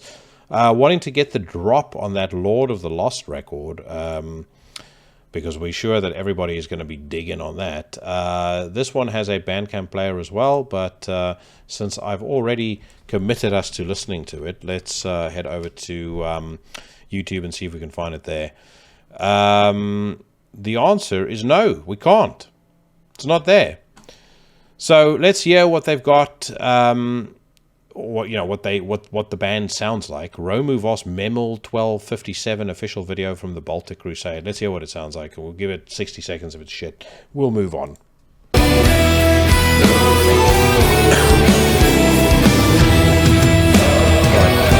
I take that back. We're going to move on immediately because that is absolute fucking muck, and I'm not going to listen to it. I'm going to put myself or any member of the Legion through it. There's a new Necrophobic record on its way. Yay. Then there's a Koldbrann EP that has been released. It says here, Norwegian black metal entity Koldbrann has put out brand new music, their first in 10 years. The Den 6 Mossedort Mona Fra en Annan Himmel single contains 2 exclusive tracks not included on the upcoming album. Again, there is a fucking Bandcamp's WhatsApp player in the article, but we have found the song on YouTube, so we'll listen to it right here. Black Metal Promotion 2 has been pushing it. I can't recall what the last Koldbrann record sounds like, but I do know that the name stirs warmth and joy in my heart. So I know I must have enjoyed them when I last listened to them. But anyway, let's hear what Den 6 sounds like.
That is filthy, and I fucking love it. Great vocals, great riffing. There's real hatred, real nastiness to the way that song is delivered. The album covers also, or the album single cover, I should say, also suggests or hints at severe grimness. So yeah, this is getting a very definite top notch for me.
I like the old school touches. I love the production. Every single thing about this works as far as I'm concerned. And I hope that is the first of many new tracks that they're going to be releasing. Their last release was called Vertigo. They put that out, their last full-length release, I should say, was called Vertigo. They put that out in 2013.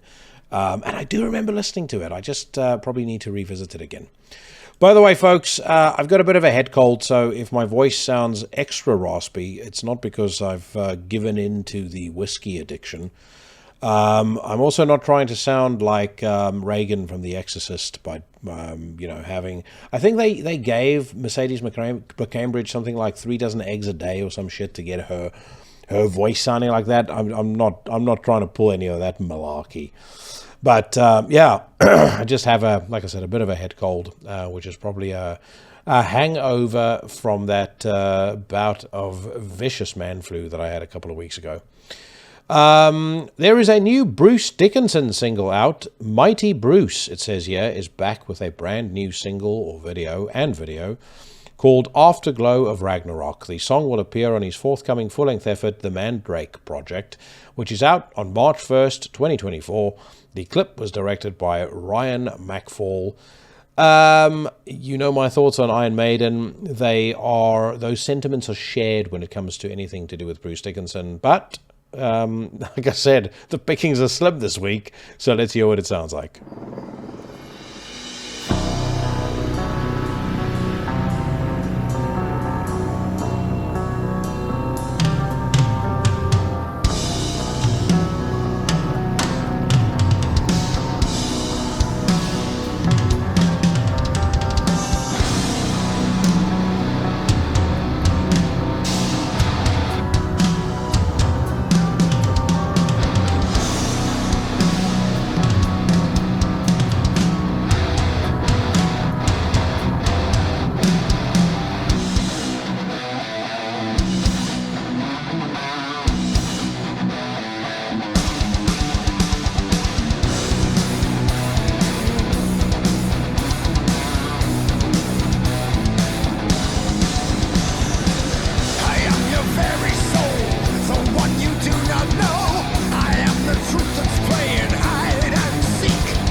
Holy shit.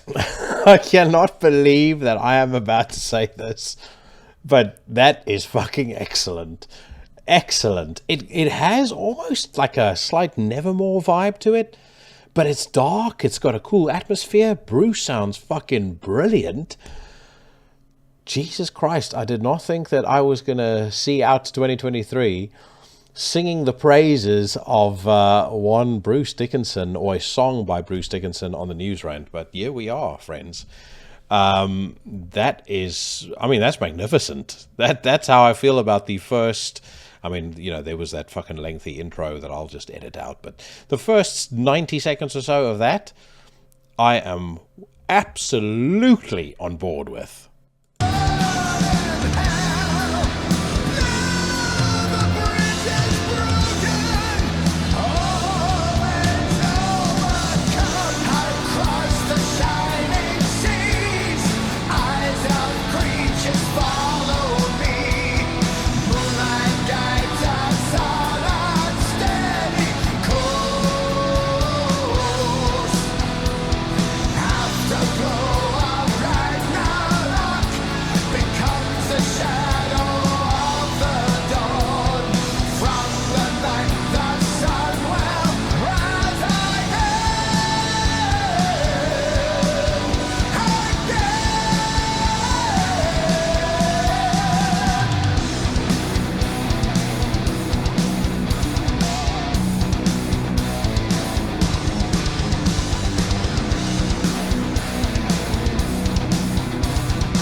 Legion, that scores the BTN, beyond top notch. That is fucking brilliant. I'm sure you guys are going to let me know all about it in the comments. Maybe you'll tell me you should have listened to this album by Bruce Dickinson, or, you shouldn't have overlooked the man for so long. Go back and listen to Senjutsu. That is fucking excellent. That really, really is good. I am very surprised. I was not expecting to like that as much as I did. But that's the fun of the news rant, so... And I will say, this is probably one of the most freewheeling news rants I believe I have ever done. So I hope you guys are enjoying it so far. We got a way to travel yet before we wrap it up. And on our way there, we're going to listen to Chapel of Disease. They've announced a new album. They're on Van Records. Love me some releases by Van Records. Echoes of Light is the title of the upcoming album by Chapel of Disease, to be released on the 9th of February 2024 via Van Records. It was recorded from October 2022 up to January 2023 at Q7 Studios with Michael Zek, who was also responsible for recording with the Ruins of Beverast and Secrets of the Moon, by the 3 founding members before they announced their decision to split. So, yeah, so the band recorded the record, decided to split. By the way, just as a side note, I know that some folks may still be anticipating a Ruins of Beverast interview. I will try and get that done in 2024, but maybe do that. I mean, I don't know whether they're releasing a new album next year, but maybe do that nearer the release of an album.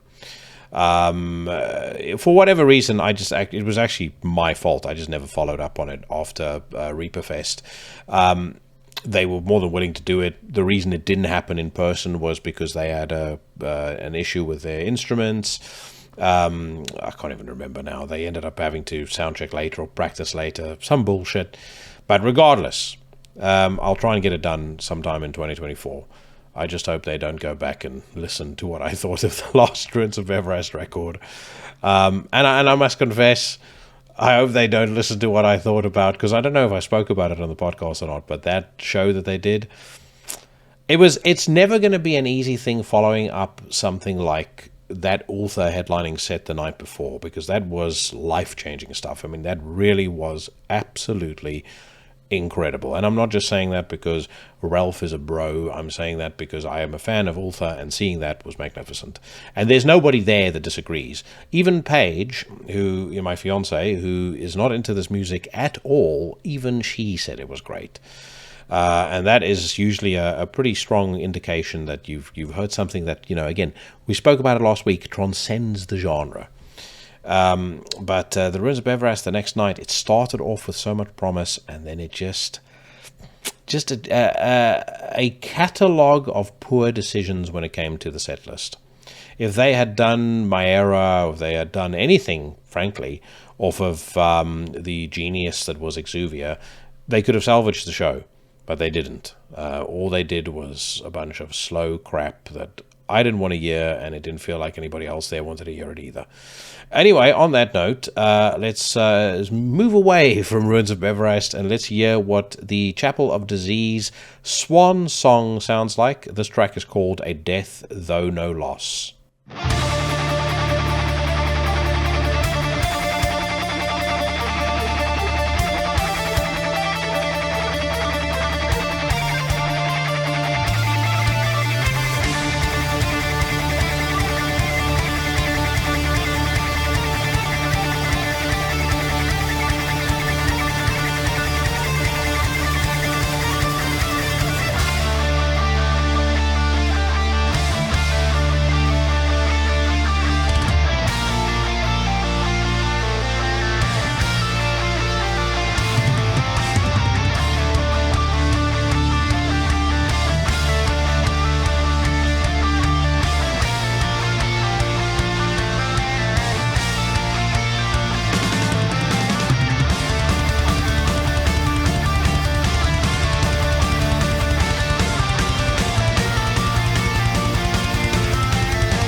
That does absolutely nothing for me. They dwelled on that intro way longer than they should have. The lyrics in those first couple of lines is muck, and just the song overall I just find dull.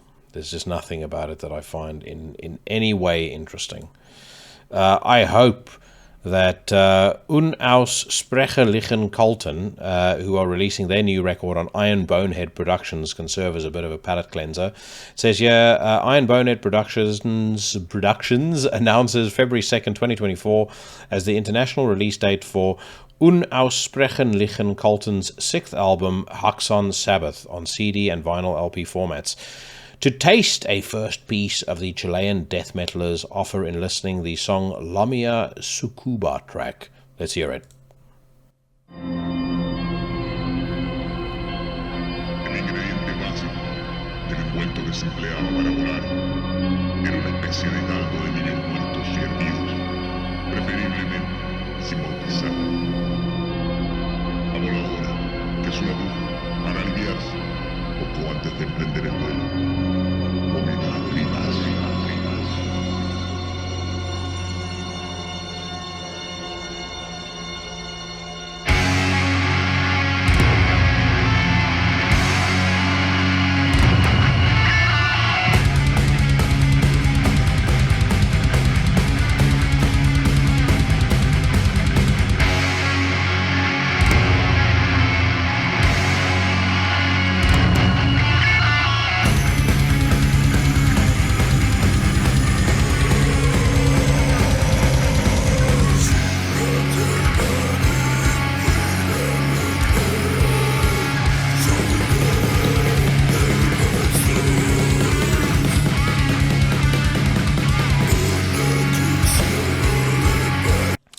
Not bad, nothing particularly special. I think the album cover is better than the actual song. The album cover, or this painting, is actually really, really good. The actual song itself, meh, not really doing a huge amount for me. All right, let's see if we can find one more, and then we'll check out a couple of other websites. Dominum have unleashed a new song called Cannibal Corpses. So it says here, German power metal outfit Dominum have revealed their next single, Cannibal Corpses, cut from the upcoming debut album Hey Living People, due out on December the 29th, 2023 via Napalm Records. The accompanying video was produced by Felix Helt. I cannot imagine this is going to be anything other than shit, but just the song title alone makes me want to hear it.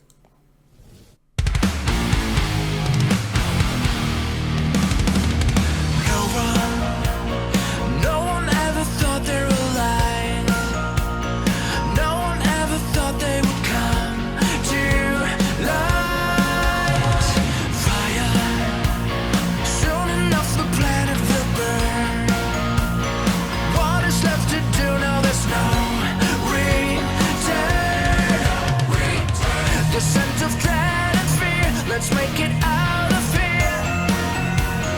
Heathens on their knees to pray. The future smashed to bits. This is apocalypse. Goodbye to yesterday. Come and see the Smashing my hands in the door of my car would be as much fun as listening to that fucking shit song. So let's move on. We're going to head over to the Democrats' Guide to Rock Music. We see Architects at the very top of the list, a band that I think is complete shit. The Sonic Temple Art and Music Festival are announcing some seriously heavy hitters. They've got Slipknot. They'll be on drummer number 27 by that time. Pantera, Disturbed, and Misfits to headline 2024 Sonic Temple Art and Music Festival. That's going to be in Columbus, Ohio, it seems.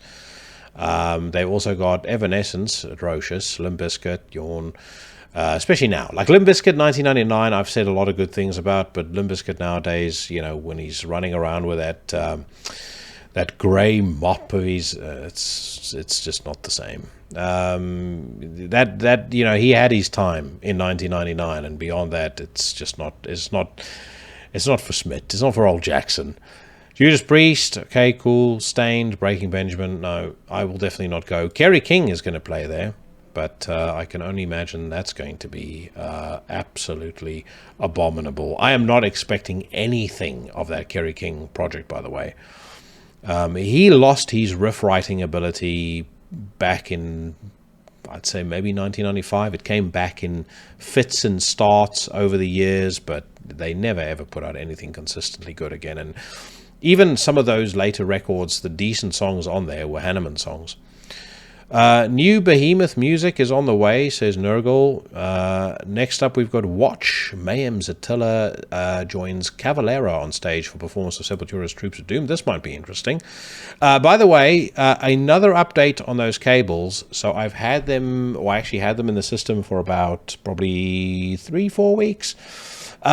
They sound very cool. I may have mentioned this last time around, but they remind me of a cable company called Tellurium Q. They've got a cable called Black 2, and I would say that this is probably on a par with that. Maybe slightly warmer, slightly more kind of analog sounding, but very good, very, very good. So if you know, when he finally releases it, if you've got a hi-fi and you want a cost-effective way to upgrade it, yes, you can go online and look at a bunch of fucking idiots that'll tell you that lamp wire sounds exactly the same as expensive cables. Likewise, I'm also not telling you to spend hundreds of thousands on cables. But if he were to release it, you know, and you're looking for a cable that's going to give you, like I said, that nice warm analog sound, you could do way, way worse than give those a go. I like them. I think they sound very cool. And I think what a guy for actually sending them to me. But let's hear now how it sounded when he took to the stage to join the Cavalera brothers in singing Troops of Doom.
That is fucking badass. I love it. I love it, and I would have loved to have been there.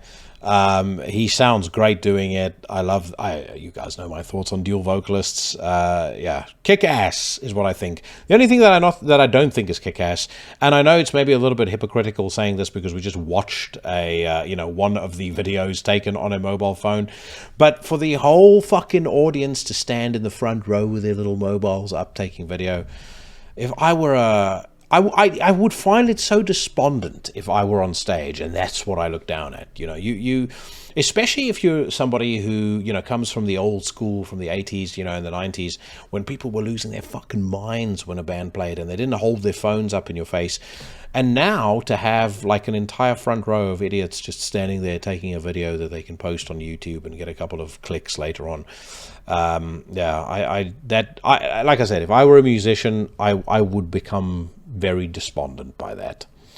It says here, Kiss announces new era plans to continue as avatars. We touched on this earlier on in the news rant. It says here, the Kiss avatars were created by Industrial Light and Magic and were financed and produced by the Swedish company Pop House Entertainment, which is behind the successful ABBA Voyage show in London, a show that I obviously would give a wide berth. It says here, Paul Stanley says, people say, well, what are you going to do when you stop? Well, the band will never stop because we don't own the band. The fans own the band. The world owns the band, by which I assume he means people can go to the Avatar shows for free. But let's give this video a very quick look because I haven't actually seen it yet, where they do the whole Kiss A New Era Begins, and we'll see what it looks like. Apparently they've come back in as superheroes of some sort, but anyway, we're about to find out. Kiss Army!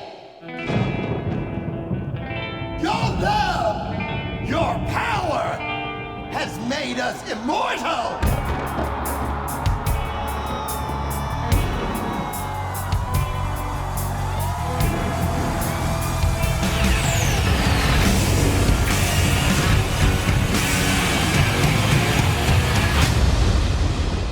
The new Kiss era starts now!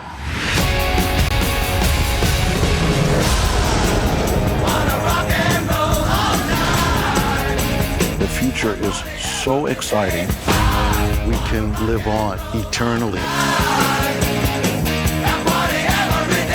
You drive us wild, we'll drive you crazy.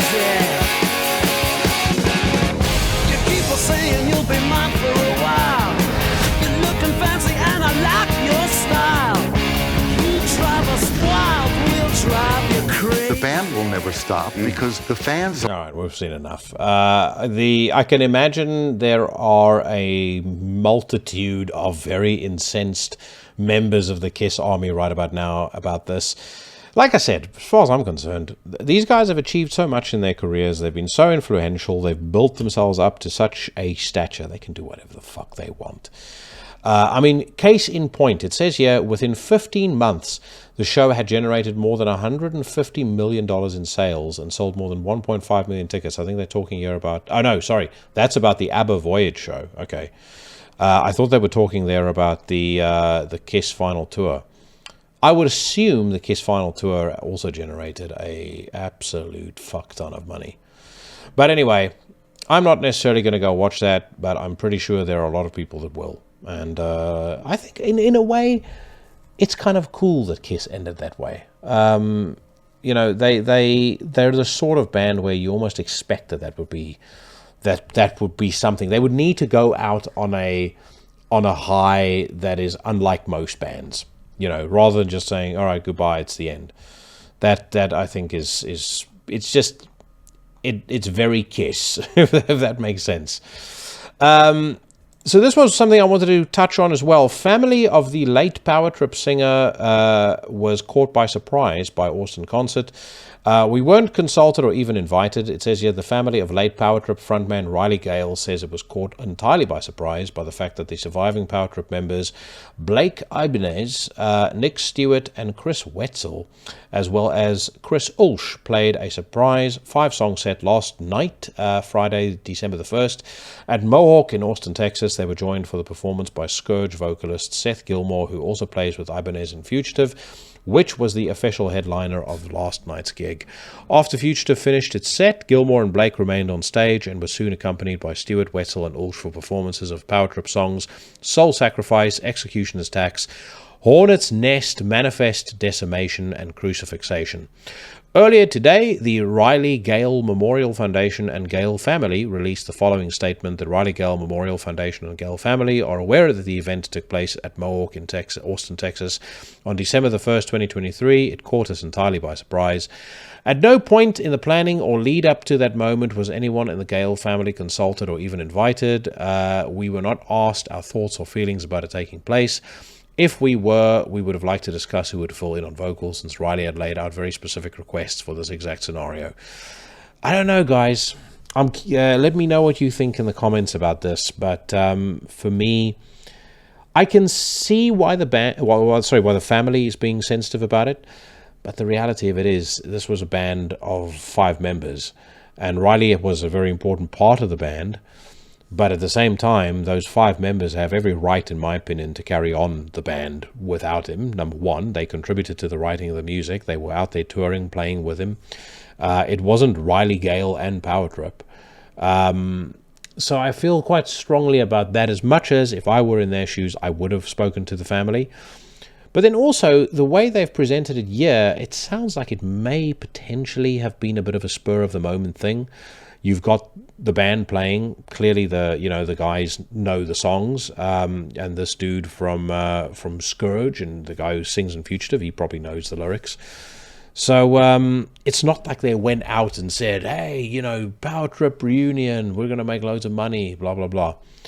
So yeah, I don't know about that one. I think that it's like I said, I get the family being sensitive about it. but equally, the non-emotional part of me leans toward going, there are other members in that band and they deserve to be able to continue that band, because this impacts them in some ways, as directly, if not more directly, at least from a financial perspective, than it does, his nearest and dearest. So Corey Taylor opens up about turning 50 next week. I tried to take very good care of myself. Fucking hell, 50. Which reminds me, I'm turning 44 next year, which is also insane, because there was once upon a time I thought 44 was old. Let's see what else. Motley Crue announces special New Year's Eve concert in Greater Palm Springs. That's a area to give a miss over New Year's in that case. Is Anthrax's Joey Belladonna still carrying resentment towards his bandmates over being fired twice? I don't forget, he says. During an appearance on the latest episode of the Chuck Shoot podcast, vocalist Joey Belladonna, who was fired from Anthrax twice before rejoining the group 13 years ago, was asked if he has just a business relationship with his bandmates now. He responded, "Not necessarily. I mean, look, everything you do in a band, I want it to be fun. I want to be there every day, wake up every day and not walk on eggshells and feel like people are not really looking at you the right way. That kind of stinks. I know everybody's got their own individualities now. They all roll in their own path of success individually, which I mean, I do my own thing. But I don't really care as much like that. I mean, ramble. It's quite good. I'm skipping several sentences now. It's quite good. I mean, even the new Anthrax stuff we're working on right now, without really describing it, it's as good as it gets. It really is. Then it says, regarding the fact he was fired twice by Anthrax, Belladonna said, it seems rotten. I don't know what to say. Every time you say something like that, it's always like this bitter vibe, but it's the truth, you know what I mean? What else am I supposed to say? I mean, is there a better story? I wish I had one. I don't. Joey joined blah blah blah forces with his longtime replacement John Bush for a cover of the Temptations classic Ball of Confusion. I think the guys from Anthrax, I have not walked in their shoes, so I don't know the circumstances under which these decisions were made, but I still contend that they did John Bush dirty, and I'm a big fan of John Bush, much more so than I am of Joey Poodlehair Belladonna. All right, we're going to head over to We Are the Pit for one last glance as we wrap the year up. The new Mad Max movie trailer, they say, looks metal as fuck. It stars Anya Taylor-Joy. I don't like her at all. I think she's a massively overrated actress. And she is apparently going to be retracing the steps of the young Imperator originally portrayed by Charlize Theron. Infamously, Charlize Theron and Tom Hardy couldn't stand each other on the set, which is why I believe the new Mad Max movie they have decided to base in a different timeline. But that being said, there's one other big issue that I have with it, and that is that when you look at the trailer, all the effects look like they're CGI rather than practical effects. And my understanding was that with the previous film, George Miller was very insistent that... Was it George Miller? No, I think so. George Miller was very insistent on the fact that he wanted practical effects as much as possible, which gave it a nice touch. Regardless, don't give a shit. No, it's not a movie I'm going to watch. The only movie I've truly, thoroughly enjoyed this year has been The Killer. I'm very much looking forward to watching Killers of the Flower Moon, but outside of that, I don't think I've seen a single film this year that I've been particularly impressed by. I watched Talk to Me. I thought it was one of the biggest loads of fucking garbage I've seen in my entire life. It was one of those movies where you just absolutely despise every single character in the movie to such a degree that it actually puts you off watching the movie. What else did I see? I can't even remember. Because, like I said, it was one of those things where I saw Saw X, also complete trash. But it got to such a point with movies this year that I just didn't feel compelled to want to invest the time in it. So, anyway. No band was better at tour pranks than Pantera, they say here. These new metal pioneers made a covers album that we will never hear. Oh, no. Here's how much money Metallica likely made from Spotify streams this year. Let's check this out, and then let's take it home. Leading concert data provider Polestar recently gave us some insight into how much money Metallica pulls in per stadium show based on their most recent quarterly report of top tours worldwide. While the report only tallies up 5 shows, it's probably fair to treat this as an average across the current 72 seasons tour thus far. So, across these 5 shows, the band sold a whopping 230,682 tickets. That's fucking nuts, for a gross total of $29 million. They averaged $5.9 million per show. Pretty impressive, eh? And now we have an approximation of how much the metal juggernauts likely earned from Spotify streaming royalties this year too, thanks to Billboard's handy streaming royalty calculator. Per Billboard, the calculator was created by Manat, Phelps & Phillips, a legal and consulting firm that specializes in music industry law. Blah, blah, blah. Based on 1 billion streams in 2019, 1.1 billion in 2020, 1.3 billion in 2021, and 1.6 billion in 2022, we can safely assume that Metallica did at least 1.25 billion Spotify streams in 2023, earning them a grand total of $47.50. No, in reality, they say that if the accuracy of Billboard's streaming royalty calculator is to be believed, it estimates that a 1.25 billion listenership is worth about $6 million in royalty revenue in total, which is probably significantly worse than, had they sold, or were they still selling albums at the rate that they were doing previously. But like I said a couple of weeks ago, the whole Spotify debate isn't quite as cut and dried as people make it out to be. It is interesting that Apple Music pays that much more than Spotify, but I have a hunch that because of the cachet that iTunes has, they were maybe able to negotiate a better deal with Universal Music, Warner, and Sony, who, from that video that we saw a couple of weeks ago, seem to be the 3 main reasons why Spotify isn't in a position to pay as much to bands on independent labels, smaller labels, etc. There definitely seems to be something in the maths of the rights or the cost of the rights to those bigger labels eating into whatever else can be shared across everybody else. So yes, there's definitely an issue with the way Spotify is managed, and I still strongly believe that, much like Ampwall being an alternative to Bandcamp, the metal scene should come up with an alternative to Spotify. But like I said, I don't necessarily think it's as straightforward as the CEO of Spotify being worth hundreds of billions and everybody else going hungry. That just doesn't seem to be or that doesn't seem to make sense. And equally, today it was actually announced that they are letting 17% of their workforce go right before Christmas. Again, people will act like that's the worst thing under the sun. I can assure you, having been in that world, those employees will be let go with a very generous and very hefty severance package. However, I am not letting any of you guys go with a very hefty severance package, but I am going to wrap up the news rant for this week. That wraps up 2023, another fantastic year for Into the Necrosphere, made so by every single member of the Legion. I want to say thank you very much to everybody for listening, for your loyalty, for your support, for people that have posted comments, followed me on the socials, shared my content, answered the Q&As on Spotify, really every single thing that you do that has contributed to the growth of this podcast, I am unbelievably grateful for and humbled by, and I'm going to be back next year, guns blazing. We're going to kick off with the definitive countdown of the top 30 records of 2023. In the meantime, I would like to wish you and yours a absolutely fantastic festive period, however you choose to spend it. Listen to some old Into the Necrosphere episodes. Make sure that you're following all my fellow horsemen of the podcasting apocalypse. I believe none of them are taking a break, so you'll still have plenty to look forward to every single week. And then I am back in 2024. So stay safe, stay healthy, and I'll see you bad motherfuckers again next year.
Gesamte Menschheit